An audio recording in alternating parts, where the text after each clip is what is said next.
welcome to Xena, Warrior Podcast. My name is Vera, and I'm joined, as always, by my two prickly co-hosts, Katie. Hello.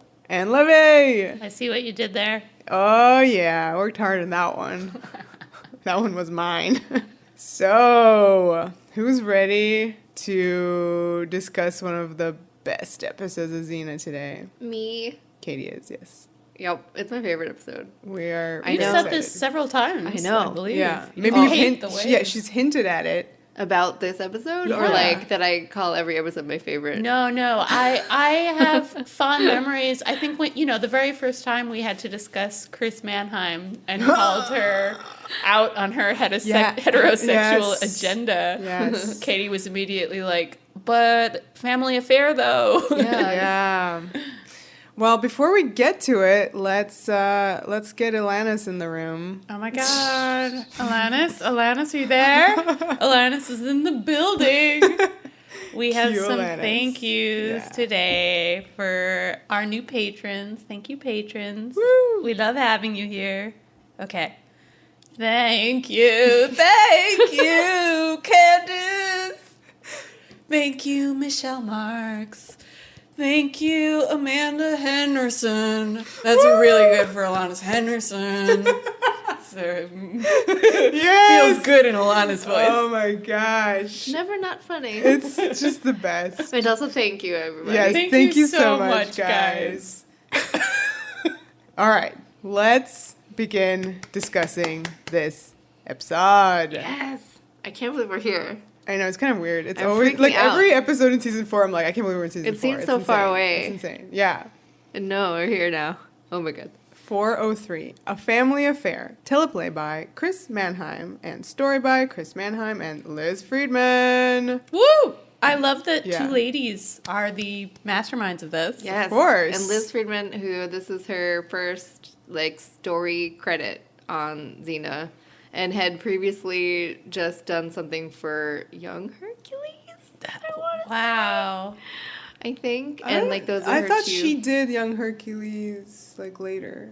Or Well, it's happening right now. yeah. This is its like first simultaneously. year. There's a great interview with her that I read about this episode, and had mentioned wanting to do something story-wise, writing-wise, because it was something new that she had never done before and wanted to expand the Go, horizon. Liz, go! Yeah, and This is so they great. would. So there was this, and then I think she mentioned doing a Young Hercules. Well, this was an amazing episode. I love that it seems to have basically come to her very fully formed. Like she talks about seeing this image of Gabrielle surrounded by her family in Potidia, except it's Hope, which is just such a great idea. That's such a story generating idea, and it's such a scary idea. So I feel like even though obviously Chris has done an amazing job with the teleplay, it sounds like Liz really provided the raw material to make this a classic episode. Yes. It's also, I'm about to steal your job, Vera. It's directed by Doug Leffler. How dare you! When have we last seen old Dougie? Dougie directed the pilot, Sins of the Past. Wow. It's pretty cool Yeah. that he came back for A Family Affair. Right. He's like their Potidia director, except we have seen Potidia. That's since. wacky. I didn't know that because I feel like this episode is it's not a do-over of Sins of the Past. Obviously, the plot is very different, but there are things that happen in it that are not callbacks even, but kind of allusions to Sins of the Past. And we're halfway through the show, and it's kind of this jumping off point for the rest of the show with these two characters. And there are just some scenes in it that are that's interesting. You're talking, of course, about Lilla. And how she has a scene with Gabrielle in her bedroom. No. Again. Other stuff. That's true. But also, yeah. Yeah, I mean, there are these little things. I think the actor playing the father is the same as from No Sins way. of Are the you Past. kidding me? Yeah. I think so, yeah. Oh my god. So, you have these... Herodotus? Yeah, Herodotus. He now has a name. That's the name of a That is his famous name. Greek historian also. I don't know why they chose that in particular, but there is something annoying about them having their Herodotus and Hecuba. And I feel like you just hear that and you're like, oh my god, they're annoying. That's very true. Well, we'll get into it. Not that there's anything wrong with a historian. Family Affair, the title, referencing the sitcom. What else? I don't even know the sitcom. I don't even know. Yeah. I mean, I've seen a handful, but I don't know if they do with anything. It just is one. like- They should have called it All in the Family then. Oh. Well, I like that they use the word affair, which has vague, improper about sounds. Untraditional family, so That's this would be for this. sure the line of Dayhawk. Quite untraditional. I don't know. Before we move on, a few extra things about Doug Leffler.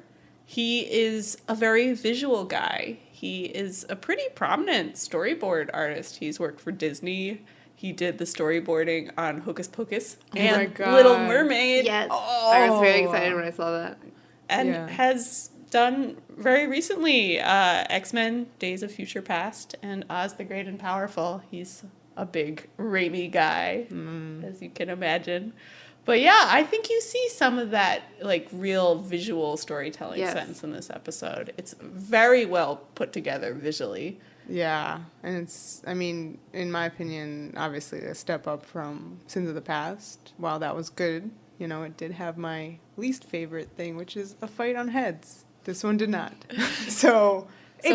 I love how you grade things Points! based on what they don't have If in this them. episode does not have people fighting on top of people's heads, then you get a gold star. So, this episode opens in a very interesting new way, I thought. It was like a interesting teaser, like a spooky teaser. Yeah, it reminded me of, the X-Files. Yeah. Yeah, for sure. Spooky tease. Well, actually, Rando who can get killed by the monster. that's true. Yeah. But it also kind of reminded me of the teaser for, oh God, the one with the Buckeye, which is Girls just want to have fun. also a Halloween episode. Because this is a Halloween episode. Yes, Happy Halloween. Oh, Happy Halloween, everybody. Yeah, This is Happy also Halloween. A Halloween episode. I love it. Ooh, Yeah. Spooky. It opens immediately with that kind of noise Yes, it in does. the score. It's really quiet, though, at this point. They're trying to be subtle about their wolf noises.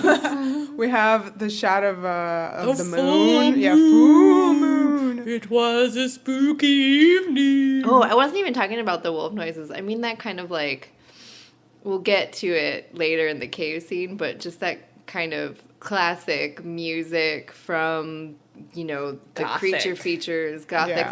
like theremin ghost kind of music, like, ooh. I'm gonna Google Not that howling. now. Theremin ghost music. That'll be a party for me. Theremin Ghost is like a really great Twitter name. Yeah. I'll change it. Yeah, please do. Theremins are spooky because Hannibal Lecter plays them. And American Horror Story Coven. That's right. Theremins are great. So this moonshot is actually a reflection in a puddle. And then our spooky shepherd steps in it. He's not spooky. No, he's not. He's Yeah. just like this dude. And he's looking for his dog, Pluto. Did you like that the dog was named Pluto? Is that a Disney reference? I mean, it certainly is, because this is a dog. Named Pluto. Yes. But it's also Hades' other name. So We never hear him go it's by like that it's like one. he's calling for Hades, being like, I'm about to die. Wow, deep. Deep. Whoa. Whoa, whoa, whoa. Well, that's exactly what happens because, while in the background, like little Pluto is barking at something. Pluto's cute.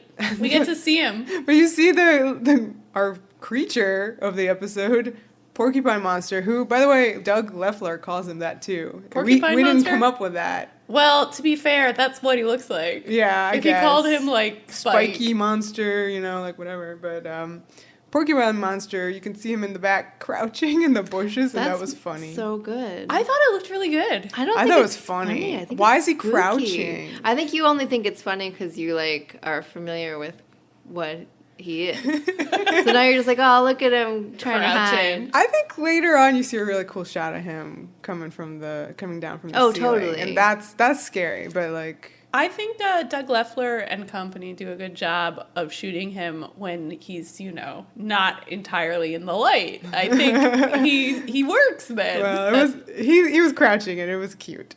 Well, this episode is the best because it does two things simultaneously in that it's doing B-movie creature feature excellence, which is maybe this in what you're talking about, and legit horror. So it's doing both things, and both things are legit and great. Yeah. So this porcupine monster definitely kills the shepherd and the dog. No, the dog survives. Okay, the dog survives. He runs off. But the dude gets it, and his blood goes into that puddle, and then it's like a blood moon. That was a cool... Yeah. And, you know, clearly the debt, Katie says, B-movie creature feature. Mm-hmm. This opening to me is very specifically werewolf films. With the, you know, animal attack, the moon. Yeah, but, like, totally all those big things, like the Wolfman and all those things that take place in... before, like, if you turned this black and white and it was, like, a, you know, kind of foggy forest, like, it would look like that. And you have your, you know, 1940s and 50s makeup and rubber suit monsters and stuff, your creature from the Black Lagoon and stuff, which is not too far removed from now old Porcupine Monster. Yeah, I mean, I'm ragging on how that costume looks in the light, but I have such affection for it. You gotta do a guy in a rubber suit. In fact, it's amazing that Xena hasn't really done one up till now. So the blood moon dissolves into a bouquet of wilted flowers, and it's quickly switched out into a bouquet of fresh flowers by Joxer. They're yellow and pink and orange, which is cool for the color scheme of the episode. Yeah, which I guess is like Halloween-y, like autumnal.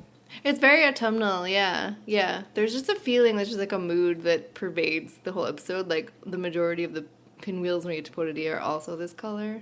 There's just a lot of connective, I don't know. Yeah, the production design, I think, is really strong here. Mm-hmm. Yeah, you do feel like there just is a lot of coherence with, like, what these images are saying to you. And connecting Gabrielle here, these flowers are apparently Daisy's her favorite, as Joxer says. And having them be in Podadia colors, you know, right. Her hometown, her innocence, that all feels very, very right. So he lays them down on the site of the pit, right, in Sacrifice Part 2, where she went down there. So it's like her death site, basically. Yeah, that's the only grave they have for her. And he's been, you know, bringing them, like, every day. And there's a big flashback to remind us what happened to Gabrielle, in case you forgot. I assumed that flashback's purpose was to remind us that Joxer was there, and he was sad, too. I mean... I thought it was reminding us that this is the lava pit set. Yeah. I mean, I do think it's funny that unlike the Sin Trades, this episode needed all the previouslys. Like, Sin Trade got, you know, is so removed from Sacrifice that you don't need that stuff. But this episode actually had quite a lot of a previously montage. So, I don't know what that says, other than that this episode is very connected to the continuity, emotionally and plot-wise. As he's laying down the flowers, suddenly an arm comes up and grabs his arm from the lava pit. It's Xena. It's just Xena, you know, just going around climbing inside that pit. She's covered in ash? What has she been doing down there exactly? It was looking for Gabrielle in the sense that... Like, okay, yeah, it's weird that she just, like, climbed down there, but... It makes total sense to me. It makes sense to me, because she thinks Gabrielle is alive now because of the vision, so the last thing that Gabrielle did was fall down here. She's literally climbing down there, being like, let me just check this place out in case she's just like, there. Was there, like, you know, like, cave or something? Yeah, like, I assume she has found ways for escape. Because that, I mean, clearly it seems like from everything we hear later that Gabrielle did get out via some kind of underground tunnel thing. A niche. Right. Maybe. Or, what she says. Yeah. I mean, we won't really know until season 6. Right. 20. But let's operate like that didn't happen. But we're going to pretend. Now. Yes, everyone listening, we're going to pretend that we don't know any of that. So Xena proclaims she's alive! She's very, like, gleam in the eye. Like, it sounds like she's raving. I feel like... She seems like she did some coke and then went down there, honestly. Well, I feel like she's, in this early part of the episode, kind of being placed as almost a Hitchcockian heroine, where she has these almost irrational ideas of what's going on that we, the audience, like, know she's right.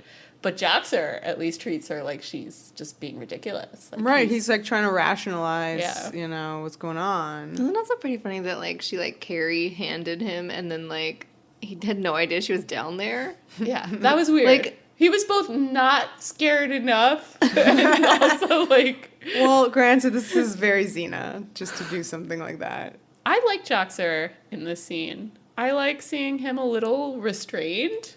Maybe, you know, Yeah. because Xena is so kind of, like, riled up and intense. Like, he's actually kind of Right. being, like, the straight man. And Yes. it's working for me. It's working for me, too. I like Joxer when he's normal. he's great in this.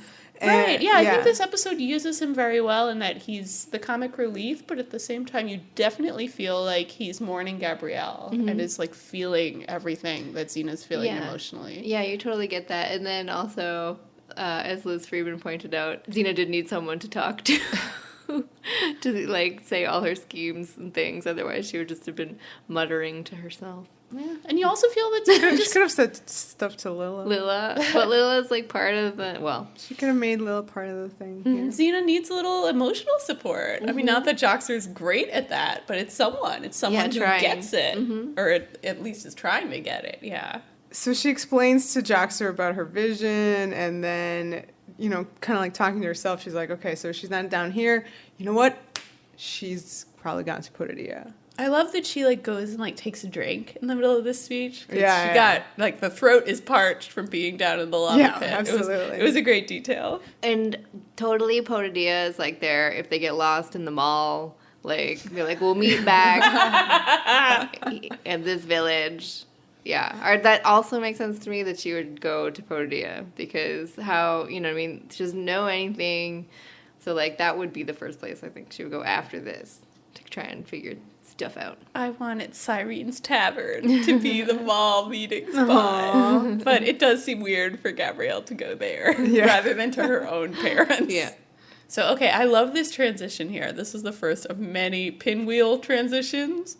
We go from the setting sun to this close-up of a spinning pinwheel that's also in sunset colors, and these little girls, two little girls running off with it, which, of course, makes you think of little Lila and little Gabs.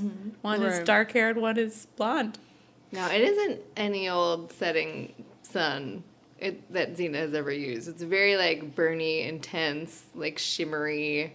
It's like almost the sun from the Apollo, what is it, the Shiri Appleby It's episode. like heat. Yeah. Oh, You know, it's like yeah. very like red and... What does it mean? Is that I the don't know. fires of Dayhawk? This is just the first of my getting into how many times I'm going to bring up Texas Chainsaw Massacre in Ooh. this episode. Yeah. Because there's just a lot of visual things that remind you of that movie specifically, and it's great. And of Not course, that that shot is, like, in that movie, but just that kind of, like, orange, Yeah. like, heat. Like, yeah. Yeah, anyway. yeah.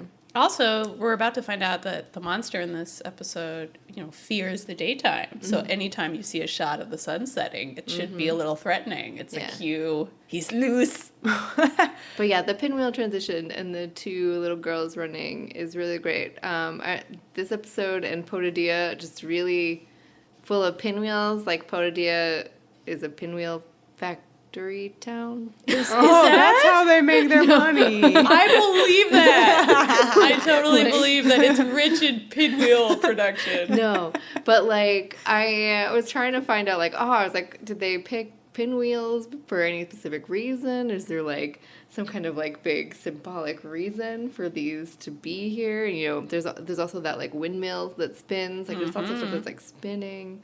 But, like, I don't really know that, like, I found anything all that particularly interesting that, you know, it was some kind of, like, deeper meaning other than that, like, pinwheels kind of just make you think of your childhood, and they kind of make you think of innocence and all this stuff. I did read this thing that, like, they date back to 400 BC in China, and that they're often, like, put on, like, the graves of children, which is kind of interesting.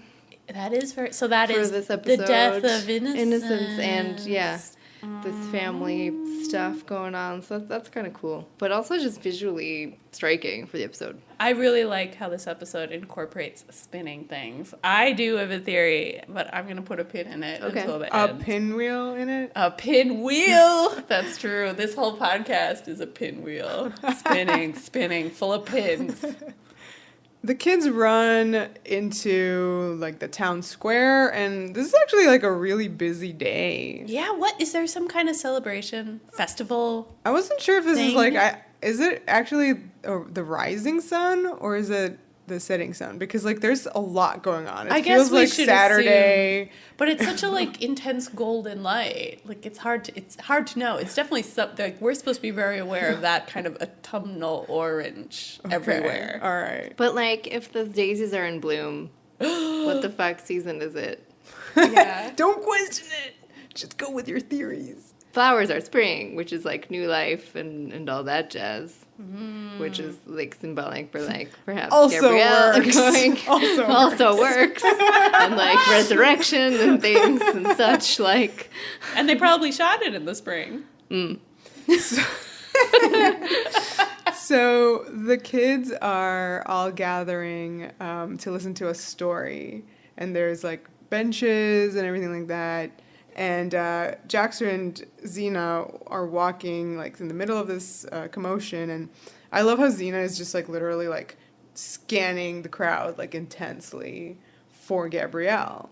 She hears that there's going to be a story over there, and like literally doubles back and runs in, It's like so with like the most sweet. hopeful like little face. That she thinks Gabrielle has returned to Potadia just to like entertain the children. Yeah. And it's at the same time Joxer is like kind of imagining her childhood and like playing games with her sister and making the other kids laugh. It's on that line that she kind That of she hears makes the kids connection, laughing. yeah.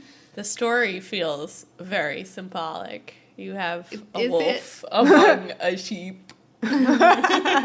It's functioning on several levels. Is it wolf in sheep's clothes? Yeah, It must be. And you know, it's certainly the episode has a monster and he's eaten animals and stuff. And we see people. some sheep later. Yeah, and we see some sheep. And we But have this werewolf imagery throughout. the connection immediately is with that bang noise and then a particular reveal.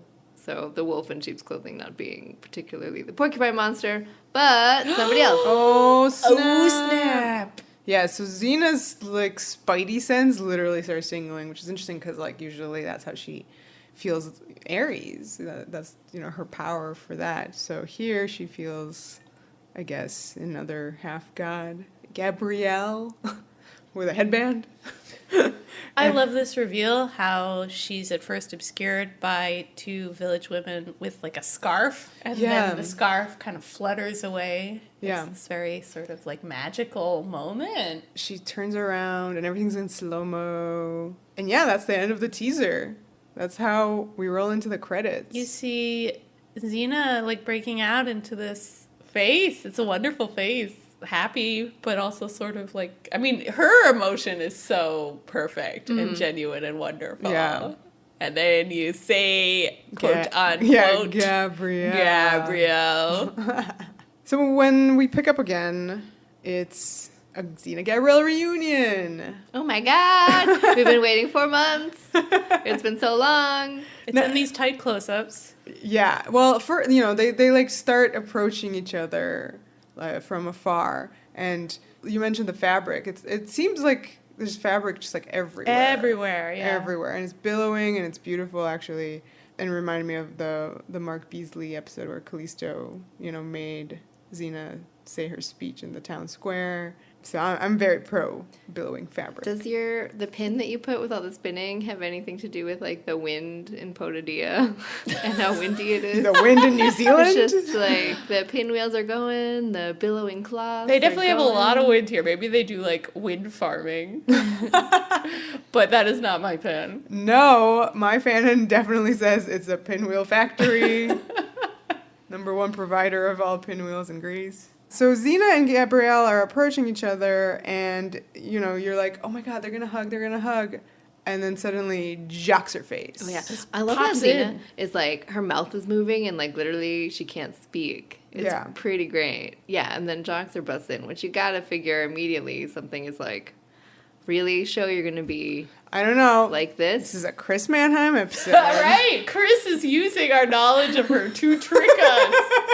She's like, am I capable of this? Yes. What do you think? Let me have Joxer literally insert himself between them. Would I cockblock your reunion?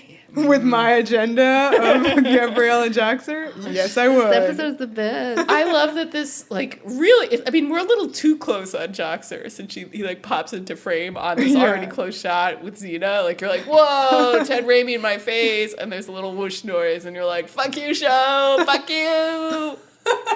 So yeah, he's like extremely happy to see Gabrielle. He's like literally running circles around her, and she's like, "Oh, Joxer, I'm so happy to see you too." She's pretty nice to him. And kisses him.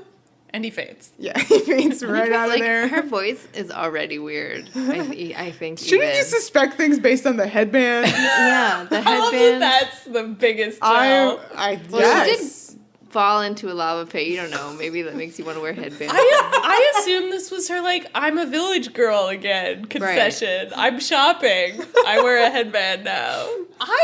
I see it only in her eyes. I think the voice is right. I think it's fine. Yeah. That's part of why it's now, like I'm impressed. I'm like, oh, Hope figured out the voice thing, because that was a dead giveaway before. Well, she's certainly not, like, making that weird sound. Hi, Joxer.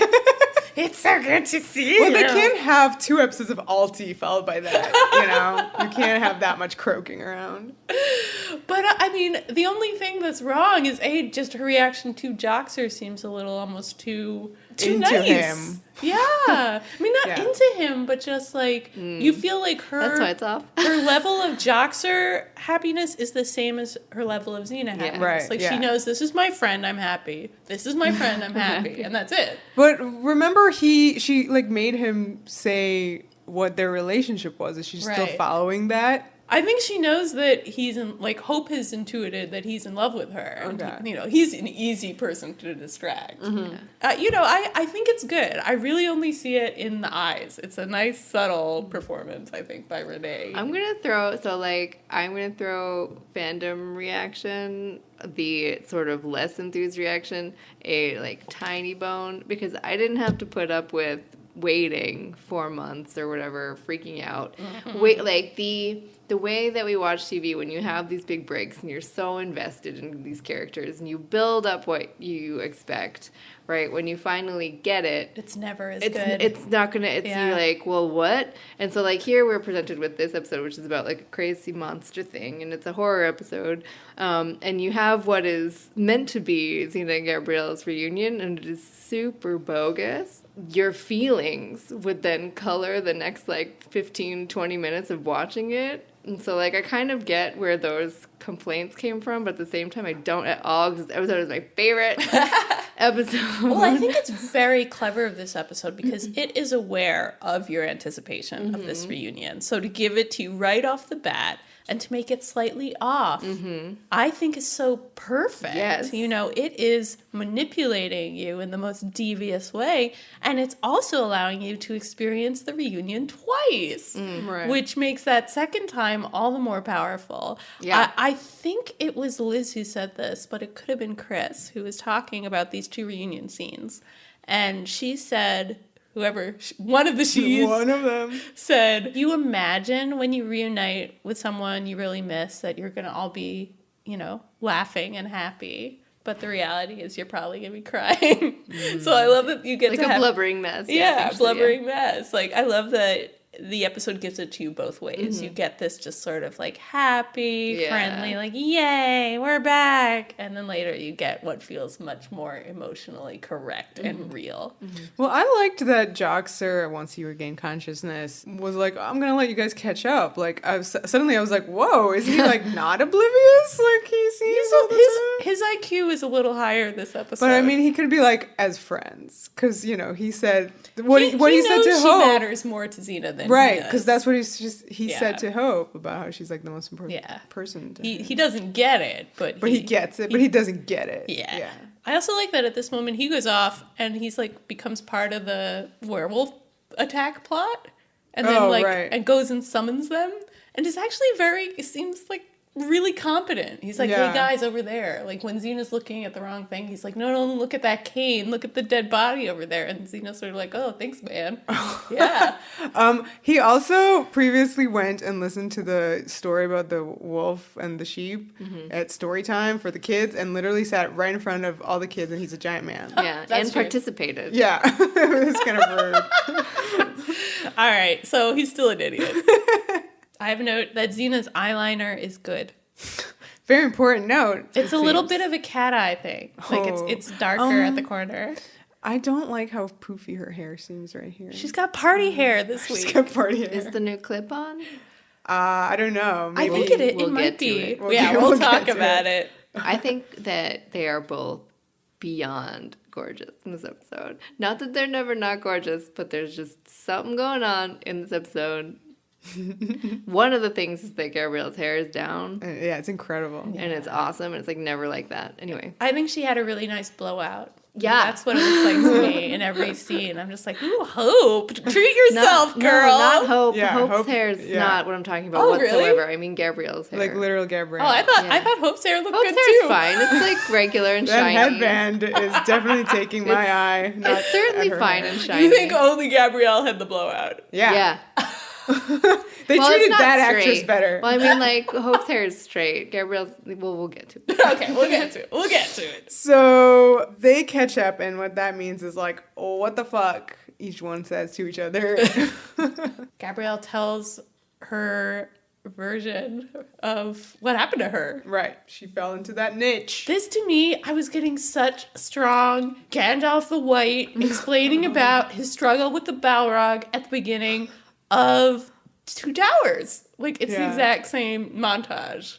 And the exact same, like, slam cut to the two of us falling into the pit with the lava and the... What's that? What was the thing? What is it, The Balrog. Right. So he's like, why, Balrog? Why? Simultaneous, or did Xena do it first? I don't remember any of what you're talking about. Xena would have done it first. Oh, man, they stole it for sure. They might be shooting it now, but Xena's doing it first for sure. Wow, somebody was on this set, though, Yeah, it was and like, saw oh. that. Yeah. So yeah, Hope, I mean, we see Hope fall right into that lava, screaming, why, mother, why? The voice, did you like it? Yeah, I loved it. I like the niche. I like that she found her niche. That's how she survived.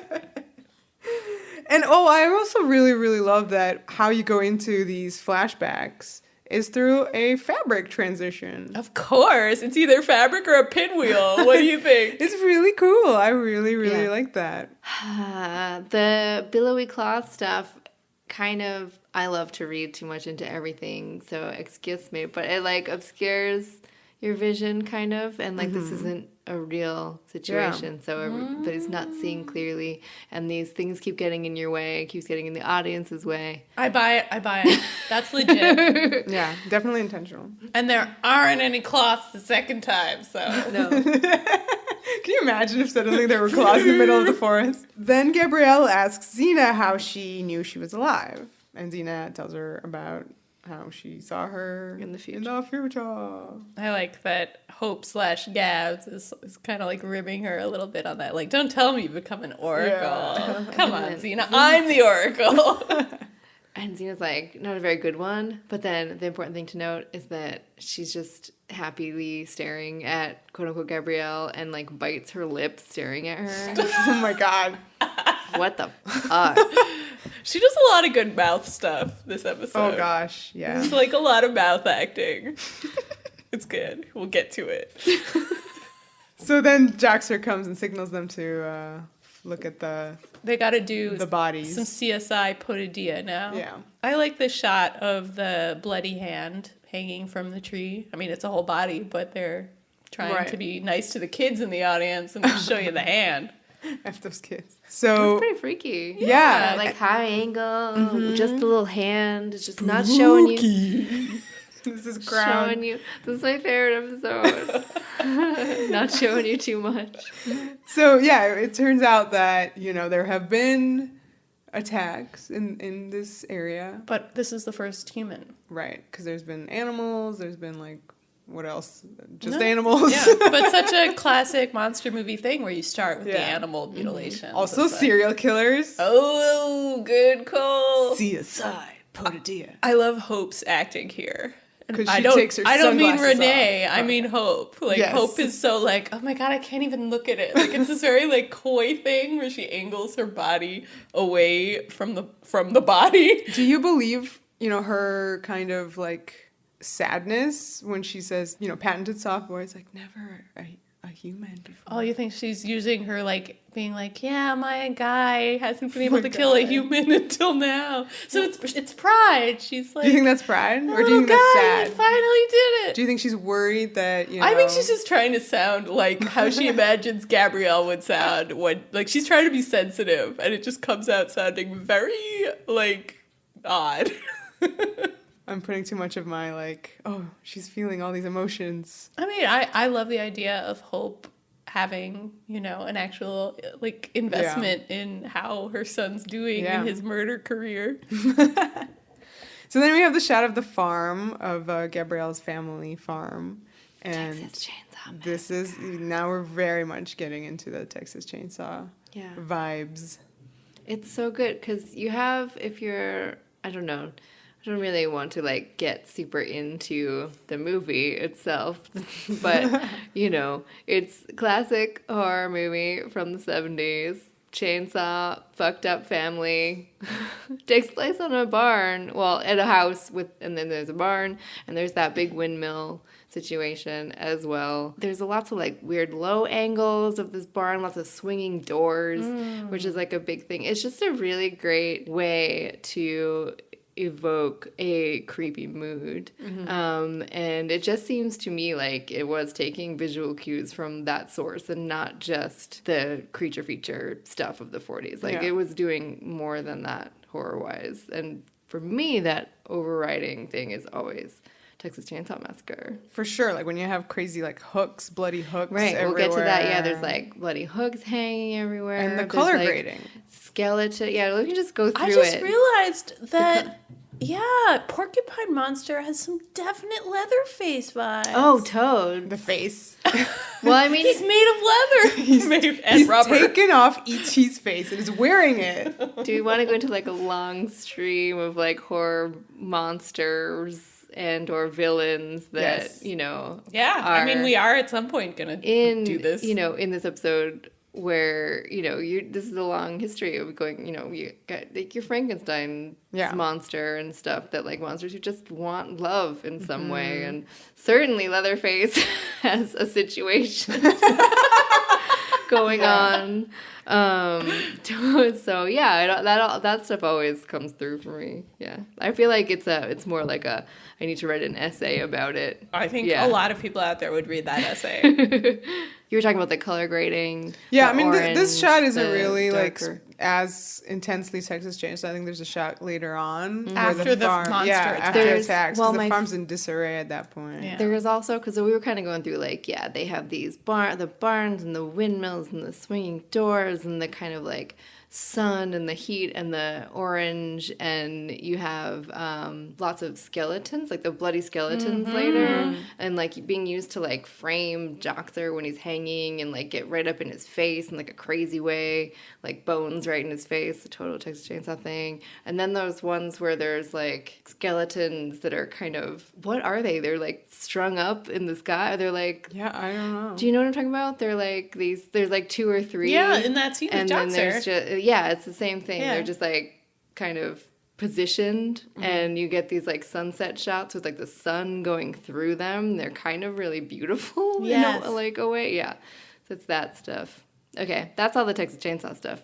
We don't have to talk about it anymore. We'll talk about it some more later, I guess. I like the shot of the mill because I feel like we didn't really see that in the pilot at all. Yeah, so I like that's that a good point. It's, you can see, like, where they make their money. Right. We're actually being given a lot of information about Gabrielle's home life in this episode that we really haven't had before. I'm glad we get to really visit her farm and see that place. And we definitely get to visit her family, which is the greatest scene ever. where Xena meets The dad. parents. Yeah, meets the parents. Meets the fuckers. Again. More like meets the fuckers. I mean, they're all right. They're just really not cool with Xena being Gabrielle's girlfriend. Did she meet them before? Yeah, she met them in the pilot. She saved Gabrielle's mom from being sold into sex slavery. So, And then Did we have a scene between them? I mean, she was there. Xena's in the room where she's like, you know, sitting there, and Oh, everyone's okay, there. right. Perd is there. Everybody's there. Oh, Yeah, right, the gross dad Perd, tells yeah. her to leave immediately, and it's the right. same actor. It's this Okay. guy. There's also Yeah. that good time where they go to Potadia, but her parents aren't in the episode for some reason, and I feel like they probably were there, and this is not the second time Xena has met Gabrielle's parents, but maybe the third. That Meleager episode when Right. it's just Lila. It's just Lila in that one. To me, you know, I'm going to erase all these other times. This is the time she meets the parents, for sure. I mean, I feel like this is the time when the parents maybe are taking it seriously, you know, are really understanding that Gabrielle isn't just like off on a jaunt. This is like her life with Xena. Yeah. So they meet Joxer, who like introduces himself as Joxer the Mighty, and it's very gallant. And I like that Lila was into him, and I was immediately like, yes, Chris, push it there. Go for it there. Any sister of Gabrielle's is a part of her family. I liked it. That was I one of liked his it. better lines this episode. And But then the Joxer is like the great choice, and Xena's like the bad boyfriend or whatever the hell Doesn't is that going say on. everything we need to know about Hecuba and Herodotus? You mean about Chris Manheim? Yes. And their taste. Joxer also got really excited about fennel soup and leaves the scene. And Lila follows. And I was like, yes, bond over that fennel soup. If Lila thinks this is her sister's boyfriend, then that's not girl code. at Lila all. knows who her Sister's significant boyfriend Yeah, is. is. Yeah, exactly. So Jaxer's up for grabs, is what she said. Yeah, and then Hecuba, of course, is like, oh, what a nice young man, so gallant. Like, wink, wink, Gabrielle, this one's for you. Oy. Yep. I love this. I love how awkward this is. I love how, like passive aggressive these parents are being. Oh Yeah. my gosh. Well, I still interpret that the mom is very just like oblivious, but the dad definitely knows, and it's just him and Xena now in the room, and it's awkward as fuck. Xena is standing really good. Like her legs are apart. She's kind of doing the like shootout showdown stance. Ooh. It's so like, I mean, it's kind of inappropriate. You're almost like, Xena, no. But she is exuding awkwardness in the most wonderful way that you never see from her. Yeah, there's some mouth acting. Yeah, there's a lot of lip She kind chewing of and blows like her cheeks out. yeah, she just like cannot stop fidgeting. It's so perfect. It's awkward. It's so awkward, and like what comes out of her mouth is like, so how's she been? Oh my god. And I love that Herodotus's face is just stoned. He's just like, approving dad. Yeah, and then just like, isn't the mise en scène like a bunch of weapons behind him? yeah, Like, they it's- have these swords over the mantle, Yeah. which will later be useful. Right.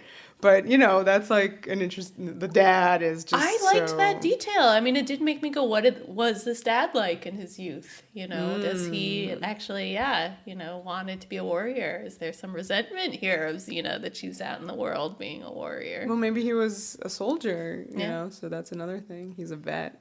Like Perd. He goes, without you, just fine. And let's call Xena because she just got a burn notice. Ooh. This is when he attacks Xena with some very choice phrasings here. He says she seduced Gabrielle away from home with her heroics. Is that what they're calling it now? Filling her head with strange ideas. Oh my gosh. Yeah. And that she's been changed forever because Yeah. of you. I love this because on the one hand, it could be true. You know, I mean, it is true. We've watched the show over the course of 3 full seasons now.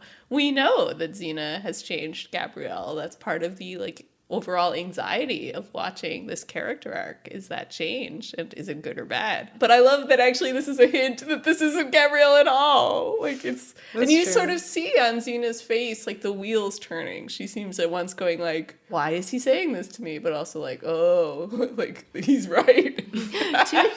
Two things. Number one, Liz Friedman said that she thought that Xena was never 100% on the idea from the beginning that it was Gabrielle. Wow. Because of that headband. Yeah, Maybe. I'm telling you. That was And the key. And Do it you wasn't agree? a good reunion. Xena does strike me as the type to just be nervous throughout, you know?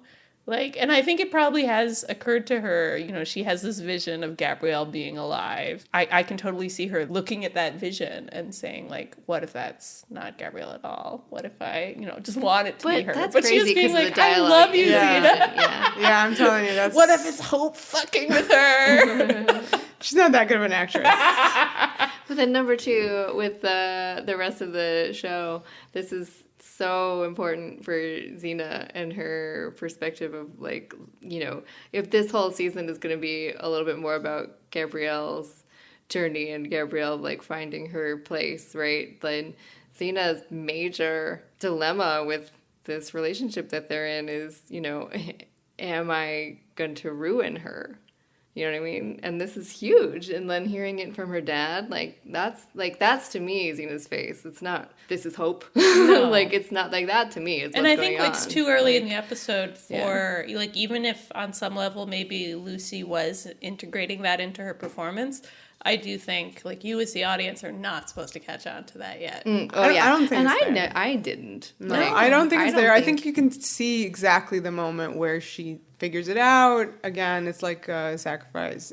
Hope can trick her. Wait, let me clarify. I mean, I knew it was hope, but I didn't think that Xena didn't know that it was Well, you're smarter than Xena. That's true. I mean, yeah, we didn't really talk about it, but when I first saw this episode, because that reunion was so unsatisfying, I was like, hope. Really? Just because I was like, I need a good reunion. I felt it. I Wow. was like, that just can't be her, so it must be hope. But That's like, so yeah, funny. in retrospect, I'm like, yeah, she probably would have had some weird alarm going off, but didn't know quite what to make of it until proven.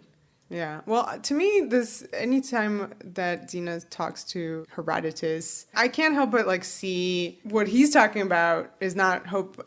It is, because you guys just said it, and it was very nice. All the themes are there. That's definitely about hope. But also, it's a lot about what she went through in season 3, how she's changed forever Absolutely. because of that. You can't go home again. Right. But mainly, you know, I can't help but see the subtext discussion. Every line of dialogue that comes out of his mouth, to me, is very specific about how Gabrielle is a lesbian because of Xena, you know, basically. The choice of words is very odd. There's a lot of, like, weird dialogue that comes out of him. Strange ideas. Seduced. Yeah, and then later courting, you know, that's I another didn't word. catch that one. Like, just interesting, Yeah.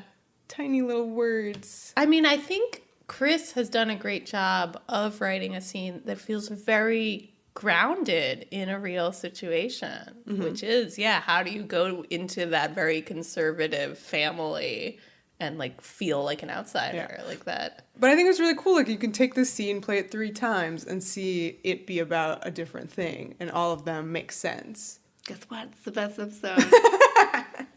Okay. So thunder, lightning. Oh, boy. There's a bloody chicken carcass hanging. It's in the barn. And It's on the Texas hook. Chainsaw meat hook. Yes. I mean, it looks like it's out of Texas Chainsaw for sure. I love the detail of the windmill.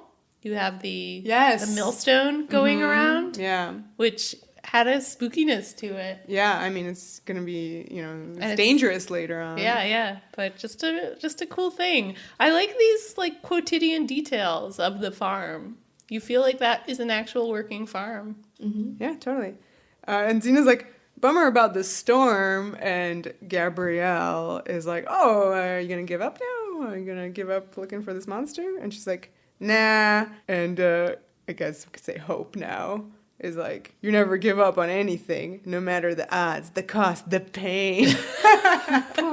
Poor Hope. Hope, yeah, I feel like Hope has a lot of lines where you're just like, oh, honey. Like, honestly, her version of what happened to her with the Balrog, with why, mother, why, like, that's Hope's picture of what that was like. I mean, but it was. She got shoved in there by her mother. Yeah, I know, but I mean, you only see that through Hope's eyes, Right. so of course that detail would be there. That's how Hope sees her life. She's been dealt with unjustly. Why? Why? She's like, I missed you, Xena.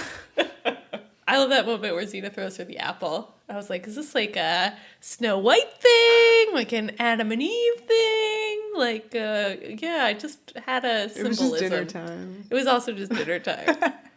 And she goes to shut the door, and then when they turn around, the chicken is gone.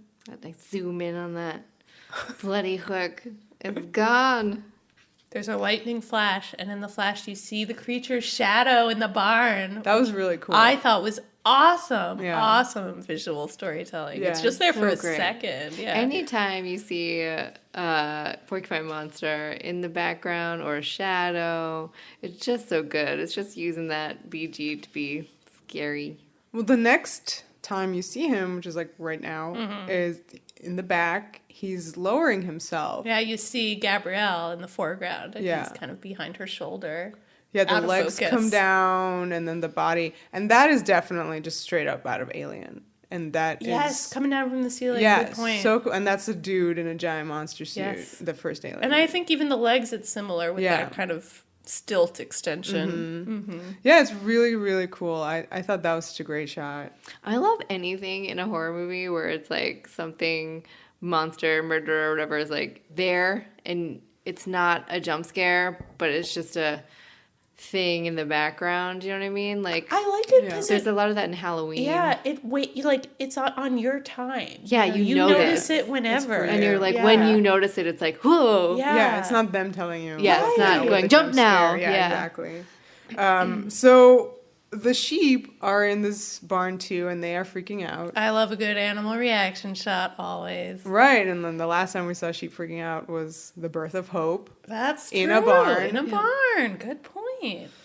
And little Porcupine Monster reveals himself and runs straight for Xena. He runs past Gabrielle. And also, whenever he sprints, I think he looks like he's in the Olympics and he's speed skating. He's going for that gold. They do some kind of in-camera effect, right, to make it look faster. I don't know. It's just the way he can, I think, actually do the running with the suit and the stilts and whatnot. It's very interesting. He really looks like he's rolling. He shoves Xena and she flies onto that wheat stone and almost gets crushed by it. Yeah, that's cool. And it's the chakram that goes into the ceiling. Yeah. Which is sad because you're like, oh no, she could have used that. Yeah. And then he throws her across the room and she draws her sword and they fight. And then he throws the sword up into the ceiling too. Now, my favorite part of all this is finally Hope has really dropped the mask. You just see these expressions of pure glee on her face as she's watching this. It's kind of like Callisto. It's true. Yeah. I mean, we always, I think starting in Callisto, the episode, those shots of just Callisto watching Xena tell you so much. Right. So here we have Hope watching Xena, and it's just joy, pure joy. But I don't know if she's watching Xena here. She's watching probably her son. Her guy. Her little man. So he picks Xena up by the neck, and then she has a line. Your favorite. Don't play with your food. Something. The lines were so bad this episode, I didn't bother to write them down. Oh, you mean the lines? How many more are there? There's another one. me. Excuse It's me, so bad. Miss always wants to bring Buffy up, but that is literally Buffy. Yeah, but that's much funnier when it's said to a vampire than to a little baby porcupine monster who doesn't seem to have teeth. Yeah, we don't know how he eats those things. He has these spikes coming out of his wrists. Yeah, those seem like actual, like they're made of something sturdy as opposed to the little flappy rubber ones. So now he's doing like the giant slalom. He's a skier now. Yeah, He's that not is how speed he fights. skating. He fights with his elbows in a pack position. He looks like he has like the ski poles coming out of his hands. And she hooks one of those with a chain that goes into the ceiling. He's kind of stuck there, so she runs to get a lantern. A lantern that I thought was from Pier 1 import. Did not look period to me. And he's afraid of fire. That's what we find out. He's afraid of all light. Okay. I didn't realize that. I mean, that's why he doesn't attack during the day. I thought he sleeps during the day. But yeah, so she throws it and she grabs Gabrielle and they run out. You see Porcupine Monster struggling with the chain, and he breaks the chain and follows them. And here's where we get to my favorite shot of this episode. The camera is Porcupine Monster POV, and Xena and Gabrielle run through the door, and he busts through the barn door, and you see like the lightning in the courtyard, and it's raining, and you see them sprinting, and they jump over the railing and go into the house, and it's like all one shot, and it's incredible. It's absolutely incredible. Yeah, I find this whole section where Porcupine Monster is throwing himself against the door of the house, this kind of siege situation, really, really scary. Yeah. I thought they did just a really great job of amping the tension here. Right. I think part of it is that you don't see Porcupine Monster, which is always best. Always best. So, Yeah. like, his quills coming through the walls, I thought that was great. Yeah, and actually, yeah. like, really sells you on the idea that these quills are sharp, which is a very important And fact he of already this he episode. gets Xena in the shoulder, and it's the Yes. greatest gash. Oh, yes. It is my favorite cut that she has ever, just because it's just so good. It's just there on her arm the whole episode. It looks really real. The whole sweaty, bloody aesthetic in this is the rain great. made her. She also has this, like, awesome wet. cheekbone eye bruise. Oh yeah, It's really good. yeah. And the wet hair, always a good look. Yeah. Yes, the cheek bruise mixed with the arm slice. Oh, it's good. So he's trying to get into this house, and she's like, "Brace yourselves" to everyone in there, and him slamming against the house literally makes it shake. And all their stuff's falling over. It was the swords fall off that mantle display. Oh no! It like, I know it's a different story, but since we're dealing with wolves, it was very like, I'll huff and I'll puff. I'll blow your house down. I do think there's a lot of fairy tale stuff. I do go with Snow White with Gabrielle / Hope in that cloak with the apple. I feel like that's there woven through, childhood stories. Yeah. We were just making fun of jump scares a little bit, but this is a good one. I love a good all is quiet. Is the monster gone? Oh, shit, Xena no! is staring left of frame, so it's not going to be where she's looking. Yeah, and this time it's like his whole hand busts through as opposed to just his claw. So it is like oh! But then it's daylight, right? And he runs away. He daddles. So Xena proclaims to Joxer that the monster is Dayhawk's grandchild, the Destroyer. And that she cut him up pretty bad. And you see Hope's head just snap around when Xena says that. She's not even looking in Hope's direction, but Hope is just like, "What the fuck you did?" She's sometimes like she has so many tells. Like, this is very She's consistent not to her a in good Sacrifice. actor. Like, too. she's a better actor here. Like, she clearly has been able... improved on her skill. Yeah, but it's... not... She's, I guess, observed Gabrielle a little better, kind of knows how she behaves, but yeah, I feel like she has no chill. As soon as anything happens, like, she's just like, what? So if that's the Destroyer, then that means that Gabrielle is really Hope. And that's where the thought process jumps. And this is the part that to me felt very Hitchcockian, where Xena's trying to make her case, which sounds a little bit ludicrous. And Joxer at first is just like, oh, you must have been hurt really bad that you like suddenly have this like crazy idea. You have a concussion and you're going on about Hope and the Destroyer. I actually really love a little bit earlier in the scene, the fact that the family is all fawning over Hope, whose knee has been hurt. Oh my god, right. She has a scraped knee. Yeah, and they're just all like, oh my god, grab the bandages, quick. And then you have Xena in the foreground who's just looks a mess, has all these cuts and it just looks awful. And Joxer kind of, I think, sees this go down. Awful, you mean amazing. Amazing. Yeah. But Joxer's like, Xena, you don't look so good. So I was like, poor Xena. Yeah, but I mean, I definitely took note of them being like, oh my god, her scraped knee, because it's like, she's a kid, and it's very, like, back trying to get the innocence back there. Yeah. And just showing how unwelcome Xena is. Is this a good time to ask you guys what you thought of the Destroyer? Just generally? Just generally? I love him. Well, I mean, all right, let me rewind and ask. You've heard that... Oh, the idea of the Destroyer. No, I love him within the confines of this episode. He lays waste to the, what was it? That there are supposed to be six of these that then lay waste to the world. The gods speaking. And the humans. And is this what you imagined? This is not what I imagined, no. But he's a baby here. This is a 6-month-old baby. You don't know what happens He could grow to the size of a house and be like, the thing from Revelations. Exactly. That's like, true. Just massive. That's very true. So if this is him baby-sized, 6 months old, then he could be crazy later. He beats the crap out of Xena in this first fight. I love those shots, where he picks her up and you see her boots dangling. Yeah. Like, we never see Xena in this position. As ridiculous as he is and how much we love to coo at him, like, he's scary. He is a force to be reckoned with. I definitely think it's not what you picture when Ares says that stuff about his Ares, right? Yeah, but he does look like Ares. He takes after Dad in the looks department. The same hair. Oh my god.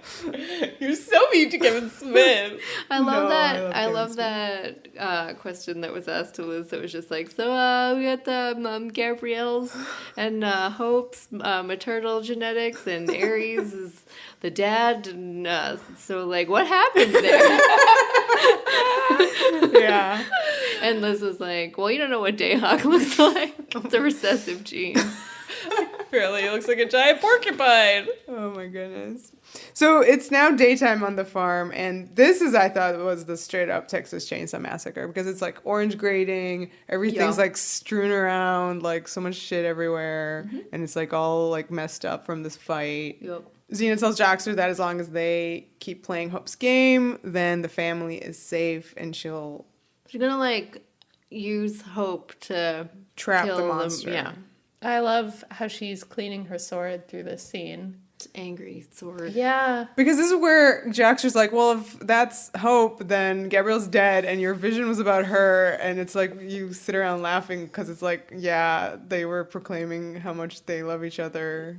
Hope and her. I don't think Joxer knows about that part of the prophecy. Joxer doesn't know what the prophecy is. And Xena's not gonna, I don't think Xena believes that that's true. No. I think she's keeping her thoughts to herself. So as this is happening in like one room, you have Hope's knee is being treated in the other room. And this is where the dad is like, maybe next time you listen when we tell you not to go courting trouble. Wow, I totally missed this line. That is something. Courting, seducing. Yeah, it's there, man. It's there. And Hope is getting really mad at, like, her knees being treated so intensely. Lilla is doing her best to calm Gabrielle down, and her helpful ways is by saying, well, next time Xena will definitely kill the monster. Which, of course, Hope is getting very pissed about. This, to me, was the first scene where I really felt like Hope was shining through. Yeah, now there's completely. Like... Because, like, the audience, like, at this point... Yeah, we're on board. So... We've been explained... Well, Xena has explained it to Joxer and to us. So now I feel like Renee is just unleashing her full kind of Hope eyes at us. Yeah. The eyebrows are back. And you're like, yes. Yeah, and she's like, okay, Lilla, it's time for us to spend some quality time together. Let's go. Quick tiny note about how the art direction and costume design and all that stuff is so on point in this episode, just in a way that I love that Lilla is wearing this green top that is similar in color to Gabrielle or Hope wearing green, so it like ties them together. Oh, yes. I like it. Carry on. Also, seeing this style of peasant girl costume that Lilla's wearing reminds us of season 1. Of course. Her long skirt and billowy top. Of course, yeah. But it's just cool to have the colors, like, combine to join them as, sisters, except for that it's Hope, but whatever. And like you said, like that setting the scene in the bedroom that Lila and quote-unquote Gabrielle share is a nice callback. This is where Gabrielle made that fateful decision to leave home. Yeah, and then, I mean, obviously later, actual Gabrielle and Lila will have a scene in also that same... in this nice bedroom, yes. yeah. Hope is telling Lila to go hang out with her in front of this window, and then there's a pinwheel, and then it would still, but then it starts spinning. I love that. Yeah. I mean, all the pinwheels are great, but I think they're always extra good when you have this, dramatic wind beginning. Yeah. You know, it's telling us the wheels are in motion. Hope has a plan. Yeah, and then that has a really cool transition to the windmill, where Xena and Joxer are hanging out. Joxer brings up the point that, well, you cannot kill Hope because the fates are going to kill you. Remember that whole thing? That whole business? I think they shouldn't have even brought it up. I was annoyed at Xena saying, well, don't worry, that's not a thing anymore because this isn't Sacrifice Part 2. I was just like, what? Like, honestly, if it hadn't been brought up, I don't think I would have worried about it, or rather... But I think other people would have. Or he could have just been like, you know, if you kill Hope, you'll die too. And her being like, that's, you know, a risk I have to take. Oh, wait, this is where she's sharpening her sword. Yeah, we got it. I was so excited to talk about that sword sharpening. It is really good. I have a note here that is just Katie going, I love her arm cut. I can't think of anything else. That's literally what she just bellowed out when we were watching it right there. I don't know what they were talking about. I also just love, you get a lot of like cool close-ups here of the blade of Xena's sword, which isn't something you really get to pay close attention to. And I love how it's all notched. You know, it's not sleek steel. It looks ancient. Right. And like it's been through a lot, just like she has. Oh. Xena explains that she has not wounded Porcupine Monsters, that she only said that to get Hope riled up. And to track her to his lair.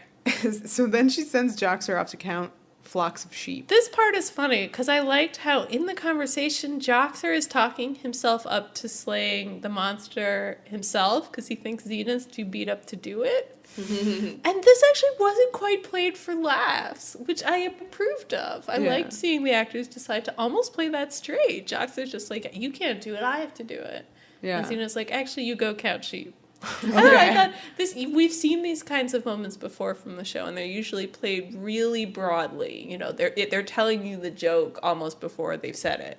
Whereas here, you don't get the joke yet, which I really liked. So is this a real task, though? Like, is this... I think she's sending him out of trouble. Yeah? But it's done in a way that I think is really respectful, where she's not actually making him feel bad at all, which is nice to see.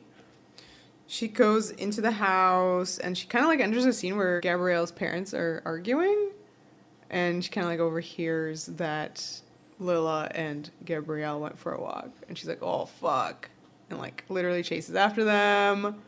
I love just her behavior here. When she catches up to them, you sort of see them walking and talking, and Xena's kind of like, you know, joins the scene, being like, hey, what are you guys doing? Just looking like really eager and out of breath, but also like she's, again, like she keeps walking into these scenes where she's not welcome. Right. And it sucks. Yeah, because Hope was like very close to killing Lila, and then there's Xena running up and like stopping it. Yeah, so this is, like, awkward for another reason for Hope. Hope's like, you ruined my plan. But Lila's just like, Xena, why are you going on this sister bonding time? Yeah. Yeah, so Hope leads them to this, like, crazy bridge, like a wooden bridge that's half gone. Yeah, I was going to call it a classic Xena rope bridge, but it's not even rope, just like it's wood. Busted, terrible bridge. Lila gets trapped on it via telekinesis usage from Hope. Well, it's great. Hope kind of uses Lila's love of Gabrielle. Sort of says, Lila, help me. I'm on this collapsing bridge. And when Lila lunges forward, Hope's just like, psych. You know, now you're on the collapsing bridge. Yeah, and Xena has to like pull her up in this way. She's like holding herself up by her little feet. Yep. It's cute. Yeah. And that's true. We haven't seen that in Rope Bridge. Like, we've obviously had a lot of Rope Bridge rescue. Well, this is kind of like when she went down and get Seraphine, you know, it's like Xena just has to rescue so many ladies. Yeah, but I love how she's like lying like that. It does look kind of really desperate and awesome. And Hope's line, I'll get father. Oh my god. I know. I feel like that should have been a warning signal to Lilla. Like, no way would Gabrielle do that in the middle of this upsetting moment. She doesn't go get father. She goes to see her son in a little cave. Oh, scene. I love how this begins, too, with these two silhouettes against the wall. Yes. And it's a single shot, so the camera just kind of flips around, so you go from the shadows to the figures casting the shadows. Yes, this is your creature feature stuff. Your like so big, like orchestral music kind of thing. Yeah, there's like the a cave. I think it's the vocalist. You kind of have yeah. Okay. That was obviously a really bad impression of it, but like a female vocalist kind of giving you some gothic vibes. Yeah, very gothic. This is when you kind of first really hear the Destroyer uses Scary Destroyer goes, use words. Mama. It's so sweet. Liz Friedman wanted people to be sad in this episode and wanted you to care about this monster, and she succeeded, I swear to God. Yeah. And yeah, Renee is correct to say that the monster reminded her of E.T. because E.T. is an alien, but is a sweet creature. Oh, yeah, at the the end face. of the day. I The see face it. in the Those in the wide eyes. Yeah. And yeah, so that particular sound that they have of how he says "mama," it's just so sad. And he just wants to hug her, you guys. Yeah. He just wants love. I love how he holds his hands Just sort like- of by his chest in this like slightly like T-Rexy way. Like I have short arms, but it also just feels very like he feels very hesitant. You know, he's afraid of touching her. He's afraid of reaching out because of how much he wants to reach out. Yeah, and he never has. There has never. I mean, been able to. he tries, and she kind of shoo him away. But as you see in this scene, it's kind of impossible to get close to this poor monster because he'll just porcupine you. Yeah, so she goes, hello, beautiful. Yeah. And kind of, she's checking him out to see if where he's been hurt, you know, because that's the information she has. Mm-hmm. And she finds out that he has not been hurt. What do you guys think of Hope's feelings towards the Destroyer? Because it seemed to be, I mean, not exactly controversial as a subject matter, but like going through what various people on cast and crew have said about the characters, it seemed like there was a range of opinions.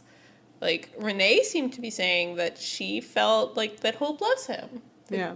That's a real bond in the same way that Hope loves her mother. But Liz seemed very clear that, like, to her, Hope is incapable of love. And this is much more about, like, what Hope just sees the Destroyer as a means to an end. She loves that end, not the means. My question to that comment is, if Hope is incapable of love, then why is her raison d'etre to get love from her mother? You know, that means she does love her mother and I think hates that her mother there. does not love her back. So in the article that I read, basically Liz was saying, and I liked this idea of Hope as like a stage mother, and she makes a joke that's like, you know, she doesn't want him on Broadway, but she wants him to kill Xena and dominate the world, and that's what Hope wants. But then she also says that her and Chris both believed that she really loves Oh, the kid. okay. So maybe I read it different. Yeah. Also, maybe if she also said both things, it's totally possible. I mean, I think they are both true. I think Hope's feelings are complicated in that you're very aware of how much she's manipulating her child in the scene. Like, okay, I'll give you affection, but it's only so I can check you over to see if you've been injured. Like, not because I just need a moment of affection with you. Like, with Hope, I think it's always, like, eyes on the prize, because that's who she is. Like, even with Gabrielle, you feel like she's like, I want your affection, I want your love, I want you to join me in taking over the world. I mean, it's messed up, but at the end of the day, it's still some form of love. Another thing, if her entire raison d'etre is to get love from her mother, wouldn't she, number one, be, well, I'm going to give that love to my child because I never got it and look how annoyed I am. You know, like, she would do that, I think. And also, as someone who has grown up in a circumstance where she hasn't had that love in her life. You feel like her version of that Right. loving She doesn't know exactly what it is, but yeah. she, is trying She's to do trying. it. Yes, Yeah. yes. Yeah, I do think seeing, in the same way that we have this affection for the Destroyer and feel sorry for him, I feel sorry for Hope seeing her in this position. I think this is the last episode we have of Hope, and it's a last shot at humanizing her, and I think it does a great job. I think that if the Destroyer wasn't made out of spikes, that she would hug him. Like, that's the thing. So it's literally like he tries and she shoos him away, and then he literally cuts her leg here. There's certainly some face nuzzling and hand grabbing. Mm-hmm. And a lot of sort of patented soft voice Hope style. Like that's a subset of patented soft voices. I guess it's kind of like seductress a little bit, if you'll allow me. I do feel like she's doing like a lot of like sexy whispering. Okay. And while fondly caressing her son's So you face. ship it, is what you're saying. I definitely Psychoanalyze the scene. Yeah. Go. There are vibes. Freud would have a field day with whatever this is. Because, yeah, he wants to have this connection with his mother, but she won't let him. And in the moment when he does, like, he kind of gets her in a very intimate place, her thigh, and then it starts bleeding. And I don't know, I mean, it's an accident. Like so many horror movies, you feel like these symbols are very potent sexual symbols, but you're kind of afraid to, like, actually, like, take it all the way. Meanwhile, the Destroyer is covered in giant dicks. Like, that's what he is. He's covered in porcupines. He's covered in these phalluses. But they're trying to prevent any of that. Like, he doesn't want to hurt her with that, so... That, too, seems Freudian. He doesn't want to. One too many He's film scared theory of classes his for own us. sexuality. Oh, my goodness. On that note, I'm going to say, this is so unrelated, but it's related to his little face. I was afraid of E.T. for years and only just watched it last year. Yeah. We should talk a little bit about that face. Like, it's moving. Is it an animatronic? I couldn't really find any details on what it's good. What this prosthetic is. I think it looks awesome. I liked everything about this little dude. It's very expressive. I love that later when he's the big climactic scene, the wide shot is just like his little tail bobbing up and down. Oh. It's very sweet. I couldn't find any information about this, and the timing is such that it may no longer be possible, but I want to believe this is Weta Workshop, because they did a lot of the creature design for Xena in the early years, and it's right around now when they kind of have to pull back to do Lord of the Rings. But I would love if Porcupine Monster was their last creation for Xena, because I think it's great. I think it looks really good. It's a great performance. It's not just a creepy thing. It feels like a character. Yeah, absolutely. So we've reached a really pivotal moment here. Hope, after investigating her son and finding out that he's fine, realizes then that means Xena knows that she's not Gabrielle, she is Hope. So she kind of like storms out of there. And Creature's like, oh, this is sad dissolve on his head. It's just really upsetting. Sinking. She should have at least left him with some kind of soft toy to cuddle. Stolen something out of Gabrielle's room. It's true. He could have had a blankie. He needs a full body pillow. Yeah. So she's walking back, right, through this forest. She's really stomping. Yeah, she's doing her full, just I'm on the runway and I own the place. And Joxer, who has previously been counting sheep and fell asleep, wakes up and sees her. He's like, oh, let me go follow her. Meanwhile, Xena sees her too. And she's like, oh, let me go follow her. Some really hot running and jumping. Yeah, so this was an amazing parallel action scene. Olivia, take it away. This scene is inspired by Liz Friedman's favorite movie, Silence of the Lambs. A very famous scene in it where you see two halves of a scene. You see the FBI and the SWAT team arriving at what we think is Buffalo Bill's house. Meanwhile, we see Buffalo Bill inside his house.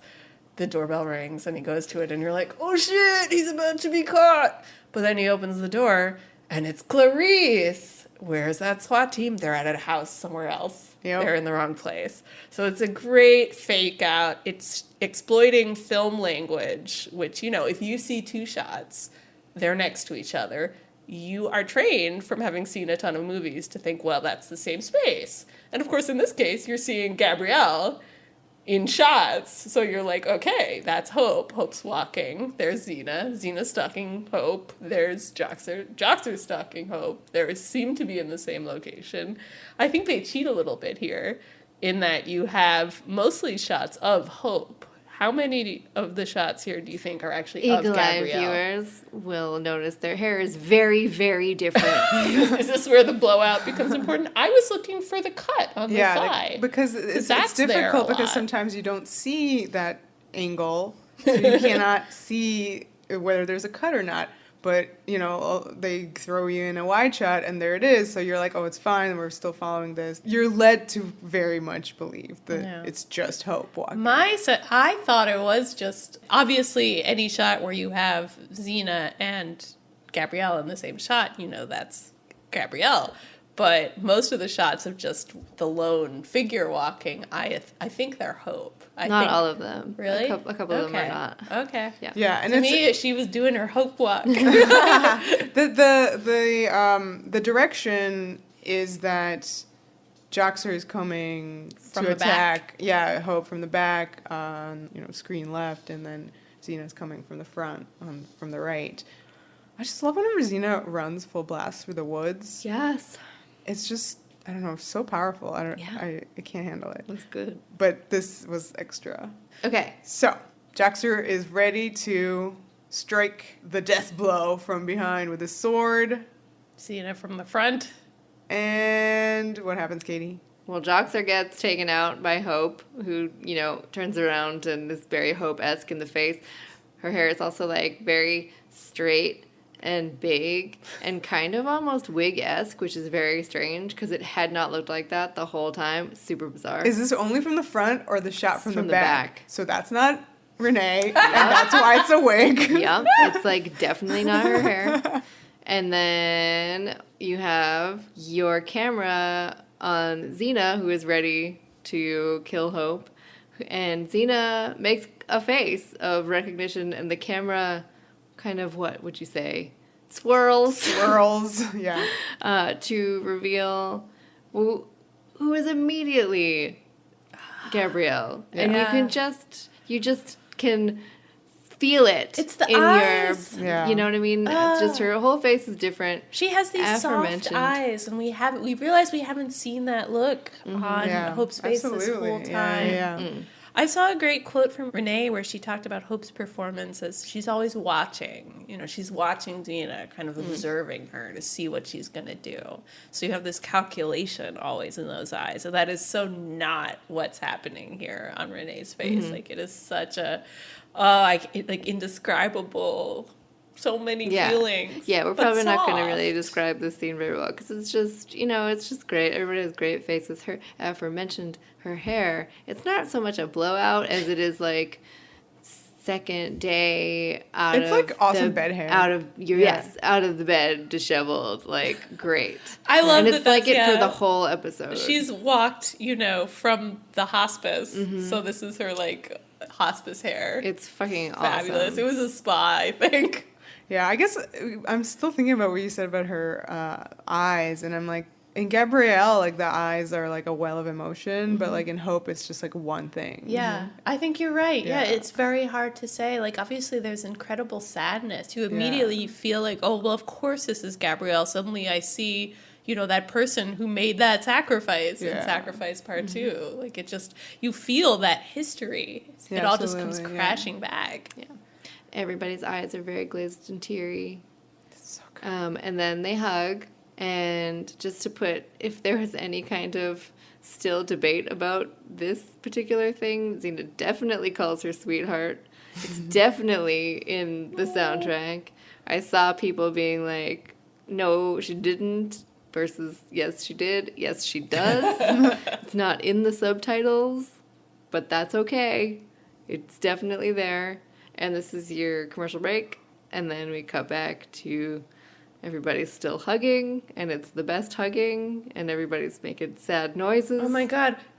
Gabrielle's sad noises are these, like, guttural. Like, it's just, like, you can just tell, like, she's doing that thing where, you know, just like, your chest shakes. She's just like, yeah, it's good. It's not like that.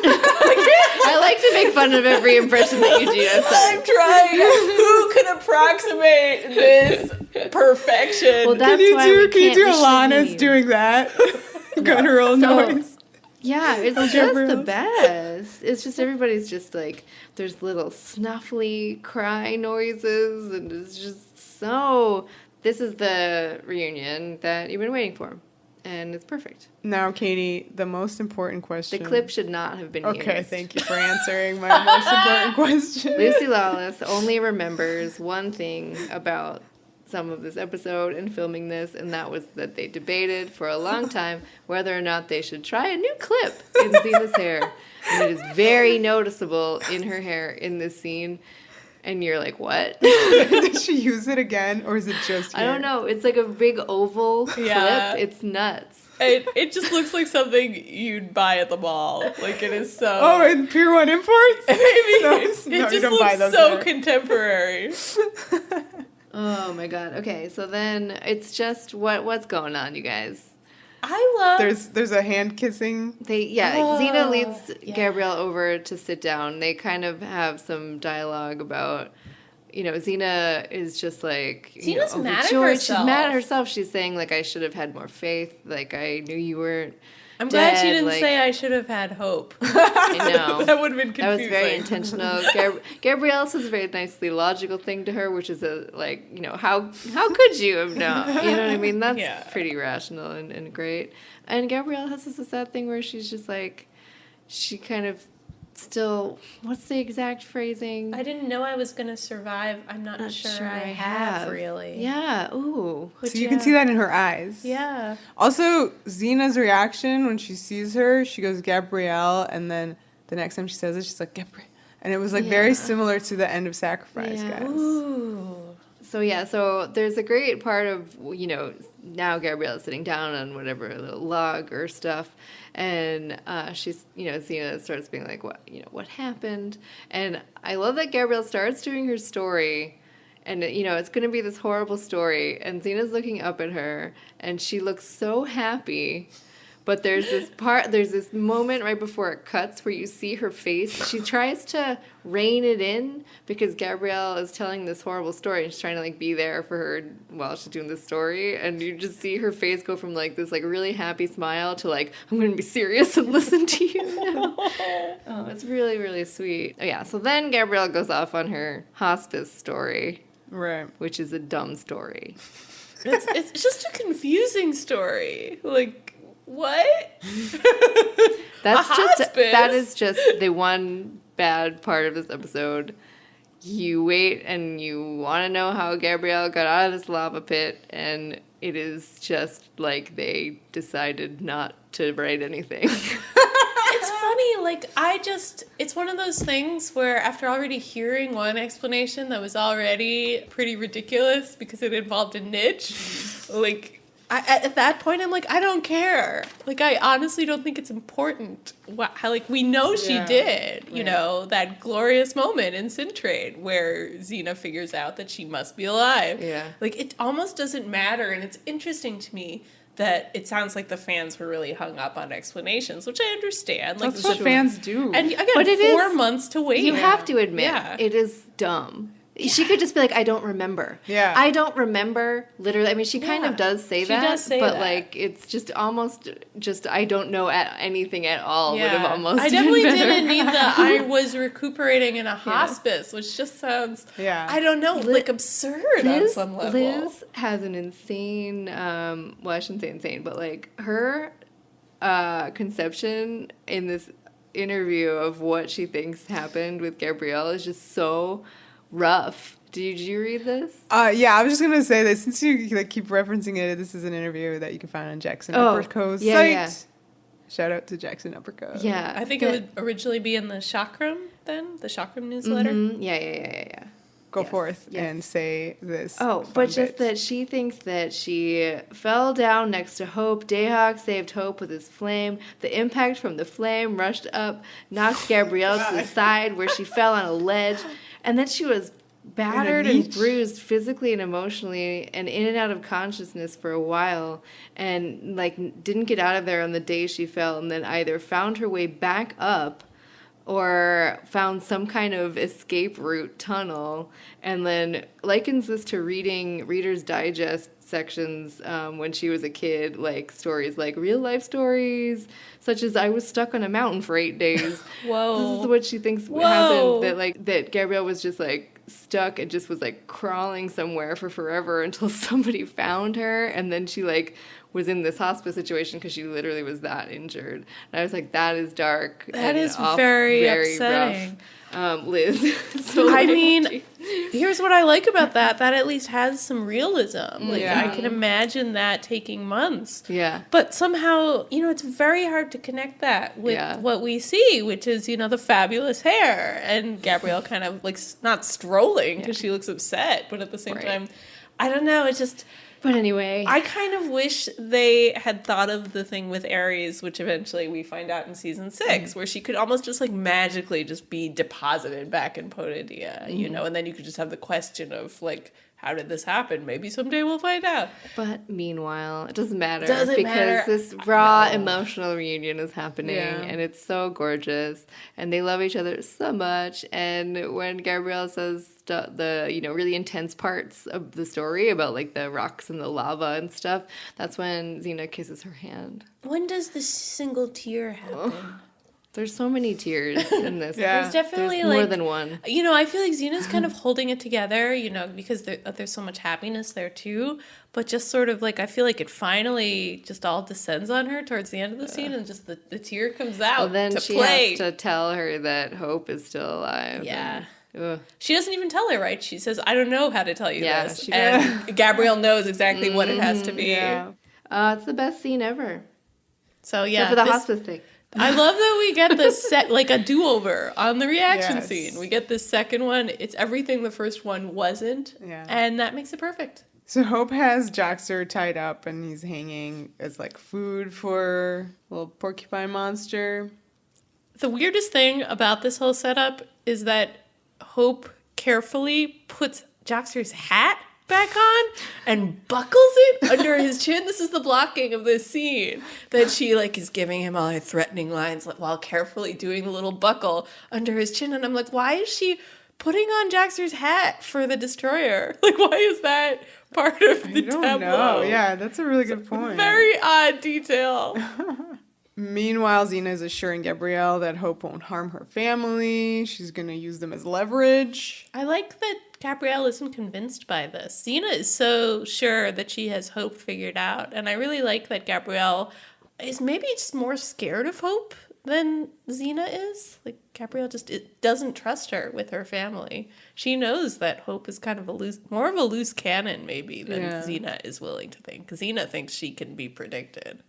And they bust into the farm. She wants to talk to Herodotus and Hecuba, but Dad's not having it because he's like, why? You're going to do to us what you did to Gabrielle? And then camera reveals Gabrielle is there and she's super beat up. Abuse. Hope, you devious girl. That's really intense. Yeah. Hope making Gabrielle's family think that Xena beat her up. Yeah. But that just goes with the narrative that the family has already kind of constructed about Xena as this poisonous influence. Yes. It's going to harm her, yeah. And he has the axe. The dad takes the axe, and he's threatening Xena. He's like, get out. And meanwhile, Hope, is afraid Xena's going to be like, hey, that's not your daughter. Yeah. That's an evil demon. And so she telekinetically threatens the family by floating swords behind their backs, and this is not the greatest visual effect in the episode. Let's just say that. But, it's classic Hope. Classic Hope. It works. It Yeah. works because it's a scary thing to do. It gets Xena off her back, I guess, Yeah. in that moment. Definitely 'cause works. She's not going to let And, that happen. yeah, and she also casually tells Xena that Jaxer is off hunting the monster by himself. Is actually a much cleverer way Yeah. of getting Xena to go. Because she's like, Joxer's in trouble. Maybe you should go save your little friend. So this is the next scene is incredible, I This think. is a 3-scene stretch that is just bananas amazing. so good. And it's because we don't get anything really about Gabrielle's life. You get stuff into the past and then references here and there. And this is the only time you see her with her whole family. These 3 scenes are incredible. I especially love the one with her mother. Yeah, That's so the we're on first this one. one. This Yeah. first one. Because there is no dialogue. No, it's totally silent. I always think those moments in Xena when they're willing to do that, they're so striking. And you just feel, like, what is the emotion here? It's hard to even put your finger on it, but it's just overflowing with that. Yeah, so Gabrielle lights the lantern and she starts walking and then sees her mother out on a porch, just crying. So this is like a scene where she's watching her from across the yard, across basically. the yard. There's chickens in the middle. Yeah, there's distance between them. Yes, the distance is important, I would Yes. say, in a metaphorical sense. The mom thinks she's alone, and this is a private moment where Yeah. she's finally allowing herself to feel something. We've seen the mom in the house, and she's this more cheerful, happy, Right. oblivious presence. And now we're seeing the other side of that, which is despair. So she's crying because Xena beat up Her daughter. Her daughter. Yeah. And then she had, her. yeah. I think that's part of it. I think that's really mostly it. And that, I do think that her mom was a lot more accepting than her dad was. I don't think she got I think it. Vera, not in that sense of just her letting her go. Like, she says that Gabrielle isn't a child. Like, she knows that Gabrielle is going to make her own decisions. And of course she's, this is her kid who's always going to be her kid, but, she can't control the stuff that she does. And it's sad. She's having this moment. And then now you have this thing where she thinks that these decisions that Gabrielle is making, that she has allowed her to make, have led to her getting beat up by her friend. Yeah, in this abusive relationship. It feels very real. And, I feel like there's just something very, psychological about this idea of, you go home and you kind of feel like a stranger in your own home. Yeah. Gabrielle's eavesdropping on her own mother, And Well, it's also a private moment that she probably hasn't seen ever. Like, if the mom, let's say, protected, these kind of things from her kids. So she's witnessing a mom behaving like a mom, and she now herself is a mom. So That's a great point. So then the next amazing scene, Gabrielle and Lila. And revealed via sheet. The second sheet reveal. Oh my God, of yeah. the episode. Why? I actually, even rewatching this episode to prepare for the podcast, when Gabrielle is revealed by the sheet, I was like, oh my God, it's Hope, right? But why isn't she beat up anymore? What's your game, Hope? Gabrielle's just going in and out of the window. It just seemed so sneaky to me that I was like, whoa, this must be a demon. Gabrielle is trying to get Lil not to make any noise, and then has to convince her that she is who she says she is by telling a personal story. So tells the tale of them getting lost in the snow. Yeah, and she says she'll give Lila her solstice gift if she just keeps walking. Yeah, a little rag doll. She gives her a rag doll. So Lila is convinced. And also she doesn't have any bruises on her face. Yeah, you'd think she'd be like, well, you're clearly not the person I was just in the other room with. And it's definitely more Gabrielle-esque. Yeah. Yeah, and it's a reminder that Hope hasn't done that great of a job of being Gabrielle. Lila comes around to this very quickly when she's confronted with the real thing.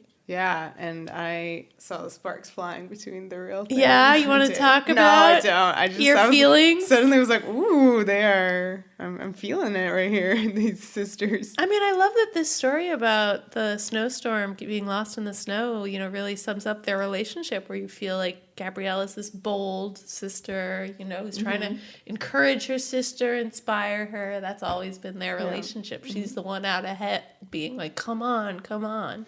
I'll save you. Yeah, I also really like that you mentioned that Gabrielle's like, shh, we have to be quiet, and the last time in Sins of the Past, she was also like, shh, because I have to sneak out and leave. Oh, that's a cool parallel. And they're in that bedroom again. Oh, I missed my whole point that I was going to make in the big giant reunion scene about Sins of the Past, which is that, like, as this sort of, it's not a rebooting of the show in any capacity, so I'm trying to figure out how to phrase it, but, like, we're talking about, like, Gabrielle came back, and it's like this resurrection thing, and you have Xena and Gabrielle meeting each other randomly again In that outside same forest. of Potidia in the same forest, much like Sins of the Past. So now they have rejoined each other and are now, for the rest of the season, kind of going to be going off on a different trajectory than the ones that they had been on. So this is Sins a of the new Past. start, a new Yes, story. a new start kind of thing. Yeah. Yeah. I like that. I mean, I do love that the show feels kind of like a circle now, like the pinwheel, if you will. Yes. We've spun all the way around, Is and this now, your thing? and now we're going to do another spin. This is part of my pin that I'll take Okay. out soon. Anyway, But that's the idea. so yes, back to Lila. She leaves. She leaves. This was so weird. Okay. No. I got something to say about Lila leaving here. Snaps, all right. Okay, Gabrielle's like, here's the plan. You're going to go out. You're going to tell everybody that they should come into this bedroom to get the medicine. Like, this is to trick Hope. Which, of course, is going to turn out that Hope doesn't need to be tricked because she's in that room anyway, listening to everything they're saying. But, like, this was so weird to me because Lila goes to do that and just we never see her in the episode really again. Yeah. Like, what happened? You'll never know. It's Good really Lord. strange. Did Hope lock her in a closet? I don't know. You never see any of them again. Yeah, that's just... They're all dead. It's just really strange because Gabrielle makes such a point of being like, here's what we're going to do. And it's this very specific plan and it has no relevance on the plot. So something must have been cut. That sounds right. So Gabrielle, alone in the room now, goes to her bureau and picks up the rag doll that was just mentioned in the story. And there's a mirror there, and she's standing in the mirror, and then suddenly behind her... Her reflection in the mirror Turns speaks to to her, her, says, hello, mother. I love this. This is one of, I mentioned way earlier that Doug Leffler does these great little visual flourishes, and this is one where you needed something like that. This is an episode, like all of the Hope episodes, that feels like it's interrogating Gabrielle's identity on some level. Anytime you have a villain who looks exactly like your hero, you're like, oh, is this a side of the hero that they, don't know how to reckon with? So to actually have that classic shot of the reflection in the mirror that is not a reflection, It's perfect. Xena rescues Joxer. A good flippin'. There's some really great Good flipping. echoey Oh my gosh. Oh, yeah! And she just yells it into the cave. I love that. Just like, come out and play! Yeah! She does a really great chakram throw that goes into a tree, and then she later bumps the tree and catches it real suave. It's so good. Yeah. And I always wondered how she got the chakram out of these places that it's stuck in. Now we know. Yeah, how'd she get it from the roof though? We Give never saw. it a pound. I really liked her kind of flip jump because I was like, oh, how did they do that? It really looked like Lucy did some of that. Lucy flipped in, yeah. I'm But not she did sure not quite flip what they in. did. Yeah, But the she way that flipped in. the way that they did it was amazing and very seamless. You don't believe I Lucy don't Lawless believe can she do flips? Flipped in. Oh my god, this is heresy. Although sometimes she does. She did at least the wire kind of flip. This was not a This wire. is not. So Gabrielle and Hope in that room. Quite a scene. I love that we don't see exactly how this happens because we rejoin the scene on this action of Gabrielle handing Hope the doll. And I have questions. Is Hope can I see that? What?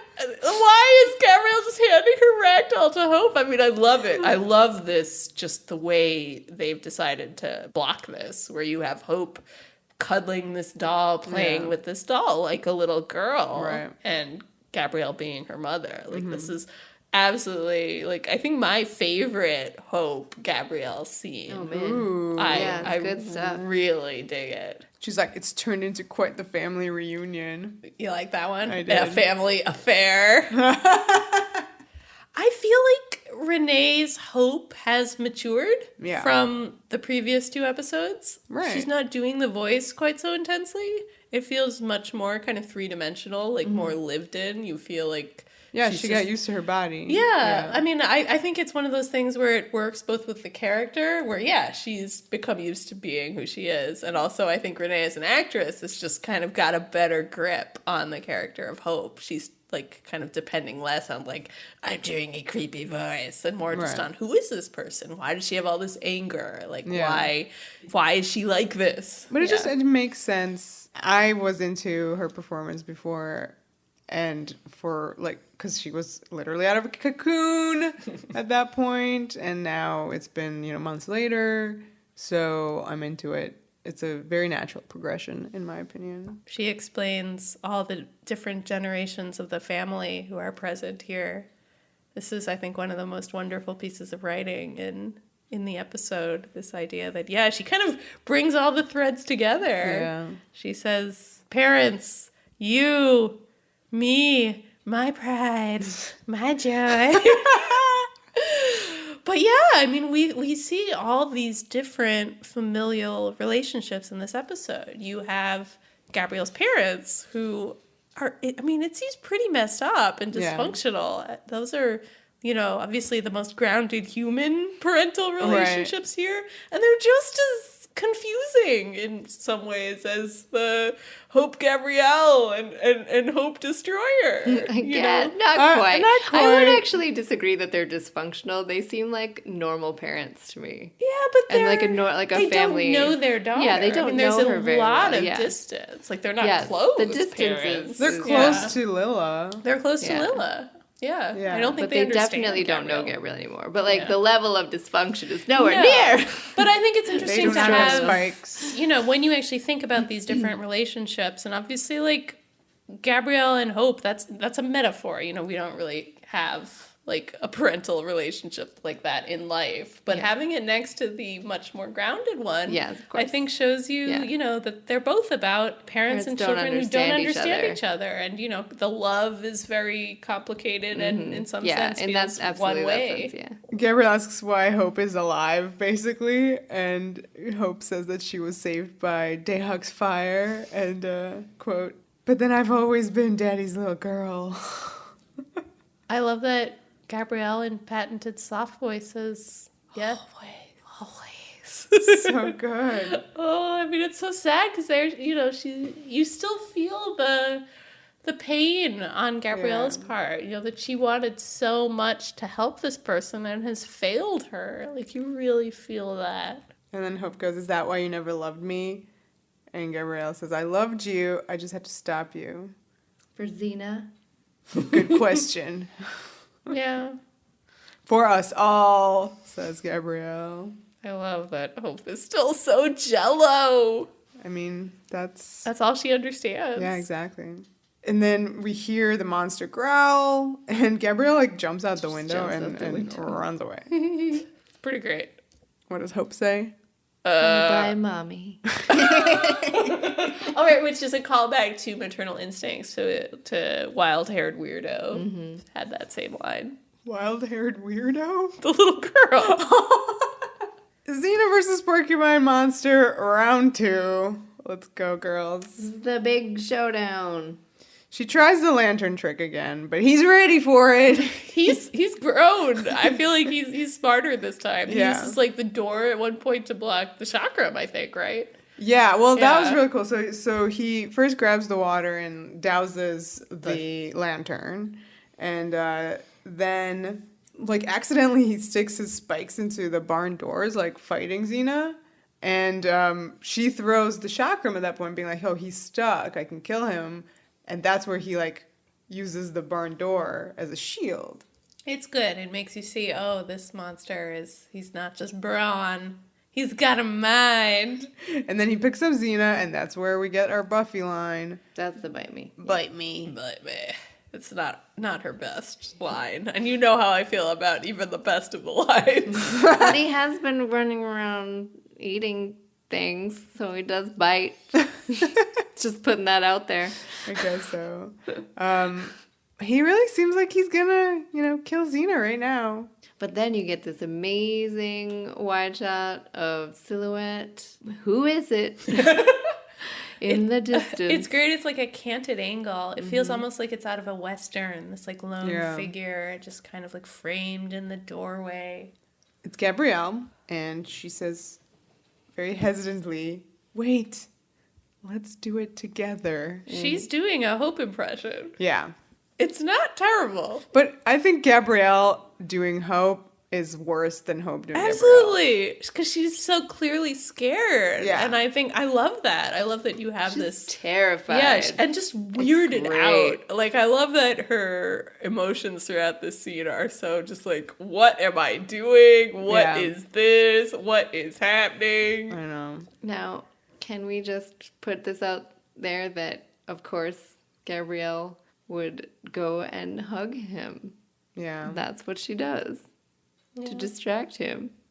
Well, she doesn't know that that's the thing. I know, but that's like what her makes it choice. great, Yeah. Is that like for her, she would do it. Like it's that's so what gross I mean. Yeah. to her. I mean, well, yes, But at the same But she's time, that's doing her it. grandson. That is a part of her. Okay, yeah. I'm not sure which part. Yeah. But I that, mean- that craving for love, Do you that little mommy, But that's do you her. think that one time No, it isn't. But grandmother. part of this is, the human core, right? Yeah, exactly. Always. That's why this is so effective. I mean, we're laughing, but it's so intense to me, this scene. It's so emotional. do you think Hope at one point hugged him? Like ever? No. I don't believe that. No, because I think that the only time they ever embrace is this death embrace that's upcoming. How could she know that she cannot hug him if she didn't try to hug him Spiky. and get spiked? Well, That means she That's tried the to hug only him. time.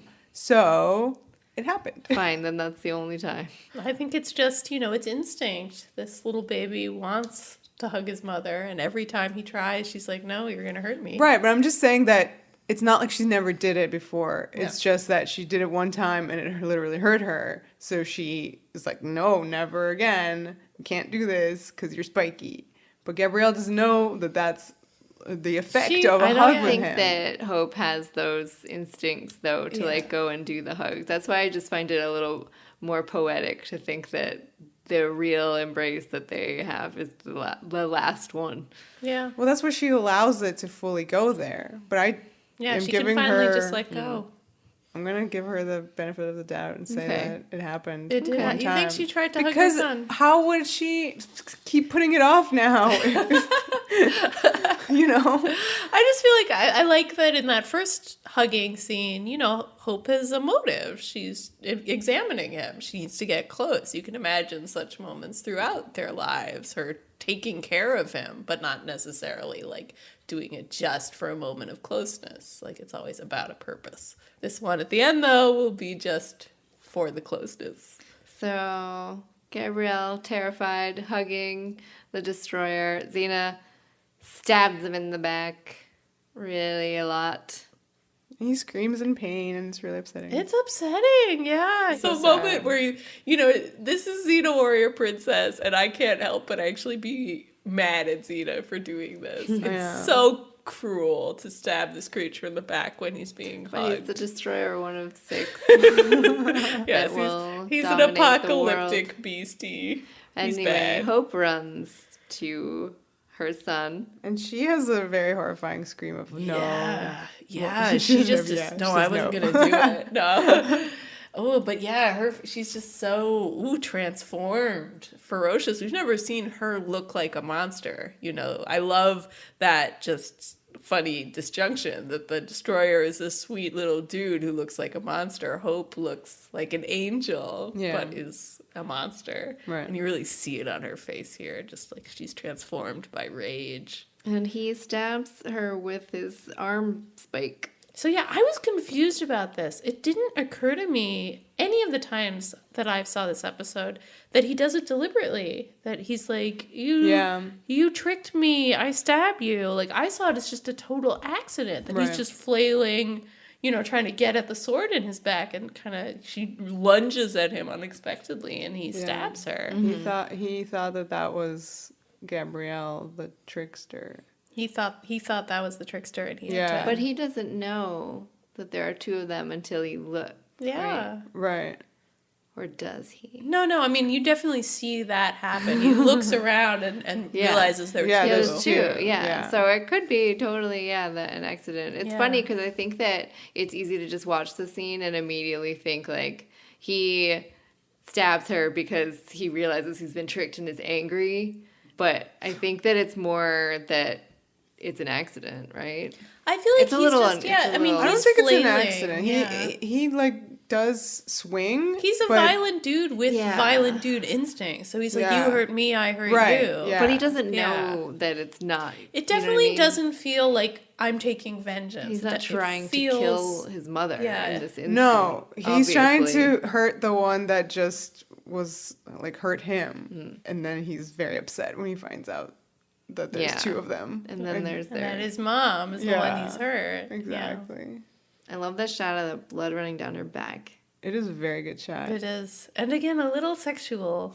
I don't know. Maybe just when that's where the sex organs are on your back. When your costume is that small, I guess, like everything to me just reads as a little bit sexual.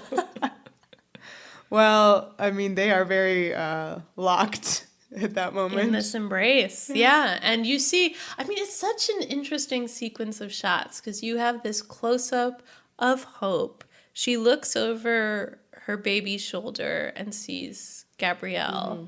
And it's only once they've exchanged this look that Hope tightens the embrace. And it almost feels like it's because Gabrielle's staring at them, like for her viewing. I don't know what it means. Like, I can't have this from you, but look, I can have this. I don't know. That's interesting. Yeah. I just found that look very significant. And that it happens right before you feel like Hope makes the decision to enter into this embrace and meet her death. The two different eye actings between Gabrielle and Hope is just also incredible because Gabrielle is just so upset and Hope is like, it's almost like resilience. Yeah, resolve. Yeah, she's just like, I'm doing this. It also made me think of the fatal embrace at the end of Sacrifice Part 2. That's how Gabrielle killed Hope that second time was with an embrace. Right. So here now Hope is dying in another embrace. Basically, anytime Hope is part of an act of love or affection, it's fatal to her. Poor Hope. Which is sad. Poor Hope, poor destroyer. Yeah. They just want to be evil. Yeah. But I mean, it's such, it's a really dark picture of family, you know? Yes. And like like this cycle of abuse, like, terrible. What happens in these loveless relationships. Yeah, it reminds me a lot of like Frankenstein, which I know you mentioned just like in the context of probably like the James Whale movie, where you have the monster who like wants to like play with a little girl and ends up killing her. Like these moments of human connection that turn into tragedy. But like it also just reminds me of the book, which is about like how should a creator behave towards their creation. And, right. That's definitely like as much about being a parent as it is about being a mad scientist who creates life. And now Liz Friedman wrote this ending based on having just seen Alien Resurrection. Oh my God. I love this so much. That is exactly the movie I thought of when I first saw this, and it just brings me all sorts of joy that it was a direct reference.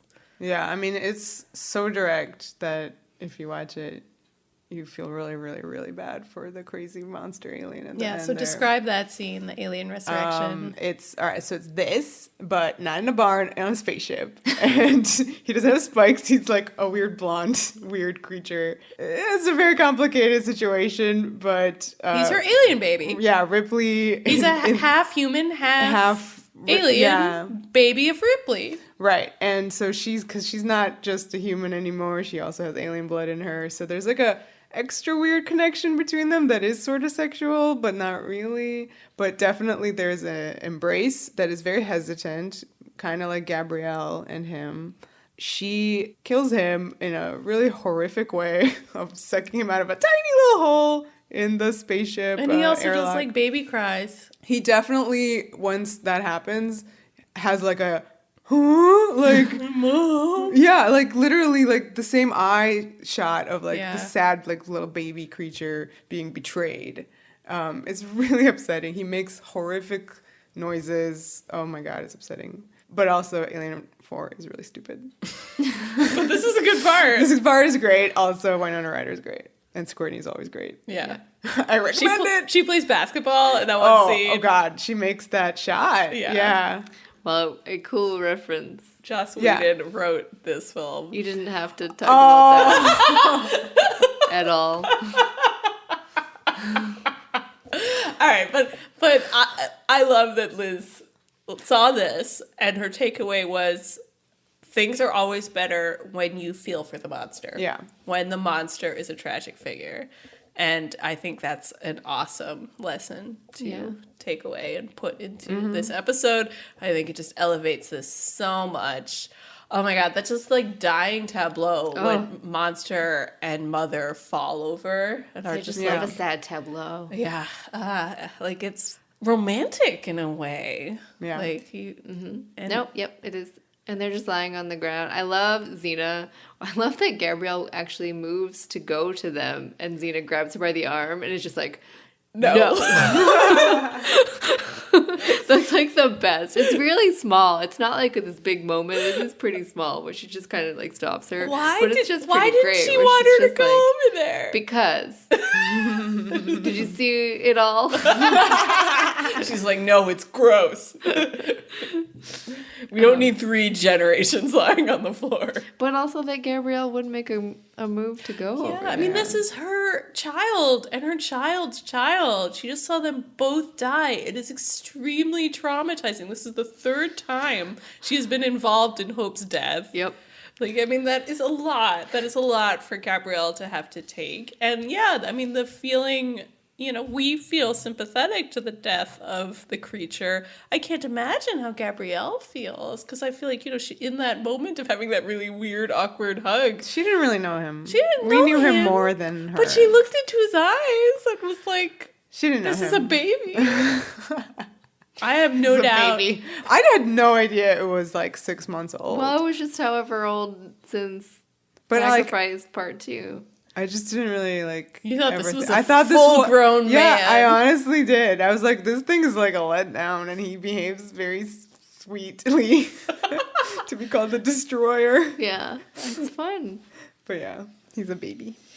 So anyway, we have our final scene here, and how do I talk about this? Every single word in it is important. All of it's just so ridiculous. Xena and Gabrielle are outside the barn. They're beneath the windmill, and the windmill is very much part of this entire scene. It's still with the spinning. Yeah. And there's like a squeaking noise in the sound design, which is so great detail. So much great atmosphere in this episode. Right. If you haven't gleaned that already. But here's extra thematic. The pinwheel. I mean, that's my pin. The wind. You're taking out my pin. All right, there we go. Yeah. So I mean, Gabrielle's first line is, "Do you get the feeling that sometimes nothing is really over? It just keeps coming back around, but it's wearing a different face." I think she's talking about this cyclical action, which is the act of, in a way, of television storytelling. But, having all of this happen in front of a wheel, whether that wheel is Xena's cycle of violence or Gabrielle's horrible cycle of hope murdering, that is, I think, a great metaphor for the show, which is definitely about the way these cycles of behavior keep spinning, but also can be broken. That's the hope. That's what Sorry, the hope. But you know what I mean? That's the faith. That's the faith. That's what they're trying to do. That's always what Xena and Gabrielle are trying to do, which is break the wheel. That's a Game of Thrones reference here. I was like, oh, I can't say it. Just like how you can't reference Buffy anymore. I'm not allowed to talk about Game of Thrones. Katie will kill us. I will? I really like how after Gabrielle describes this kind of abstract idea of a cycle always coming back around, wearing a different face, but it's the same underneath. Do you know what I'm talking about? She says to Xena. You as the audience are kind of like, I don't know. But Xena's just like, sure. I was trapped in a cycle of violence. Like, it's just so, like, matter of fact. Like, of course. Yeah. I always get you. She says, no matter how I tried to break free of the cycle, something always pulled me back. Until you. You talk about trying to find your way, but to me, you are my way.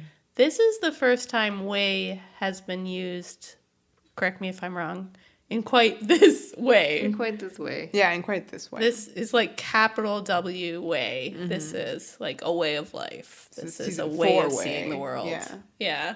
This is important. This is setting up an idea that will basically be in operation for the rest of the season.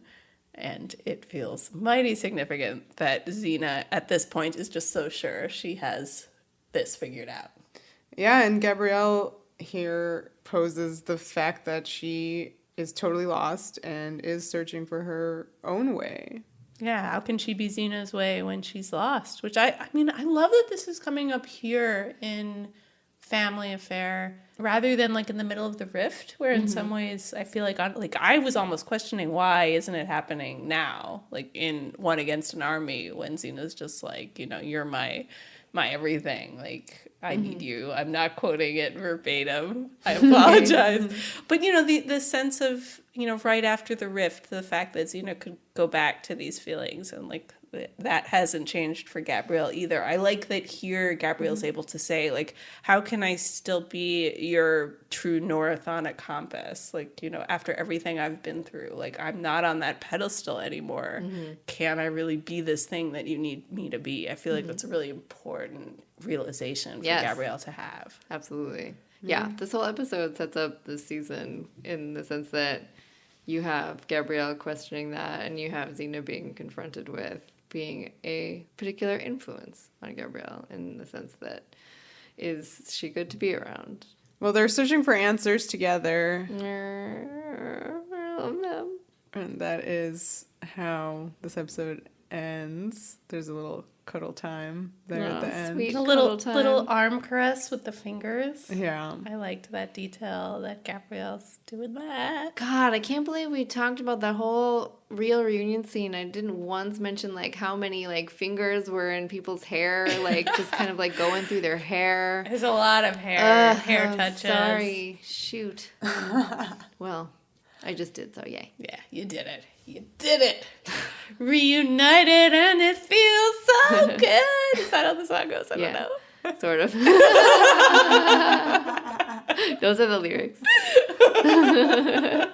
So my question to you guys is, do you think this should have been like the ending for Hope? Like, should we have only seen her technically grown up Hope, that is like twice or like 3 times, I guess, but like in the same episode, so it's really twice? I mean, it's true that I think there was, like, this is an interesting character. It brings out some of the greatest stuff in the whole show. I think whenever she appears, I wouldn't have been averse to more Hope, but I do think this is an amazing ending for the character. Yeah. And it's just so connected with the themes of the story. It's not like I can immediately pitch you some new great Hope story. Right. I like this, and I don't really miss her when she's gone. Yeah. So maybe they were right. Because it was the perfect ending. Yeah. Perfect ending, perfect episode, except for that hospice thing.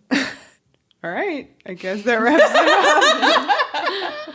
It's the best. Number one. So good. Yeah, it's just such a good combination of the emotional storytelling and like genre, you know. Genre storytelling, emotional storytelling, the writing is great, the visuals, the set, everything about it. Yeah. And that it has this plot that feels very much about being a young gay person dealing with your family, which is not a topic that you often see Xena take on. And even if it's only like they're hinted at, you know, maybe not even subtext, subtext. Yeah, the family scenes just function on 100 different levels. Yeah. I was referencing specifically Gabrielle and her parents, but Yeah, they're so rich. I do so think do the other ones. I mean, yeah, there's a lot going on this episode, and Freud has his work cut out for him, but... We'll hear from him next week.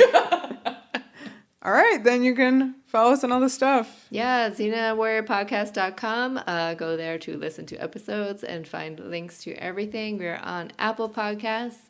Please subscribe and rate and leave reviews. Always super cool. We're on Google Play and Stitcher as well. Anywhere podcasts are, we're probably on that thing. On Twitter at XenaWarriorPod and Facebook and Tumblr at Xena Warrior Podcast. You can also find us on Patreon doing extra cool things. If you are interested, you can go check us out there. Patreon.com/Xena Warrior Podcast. The power. The passion. The podcast.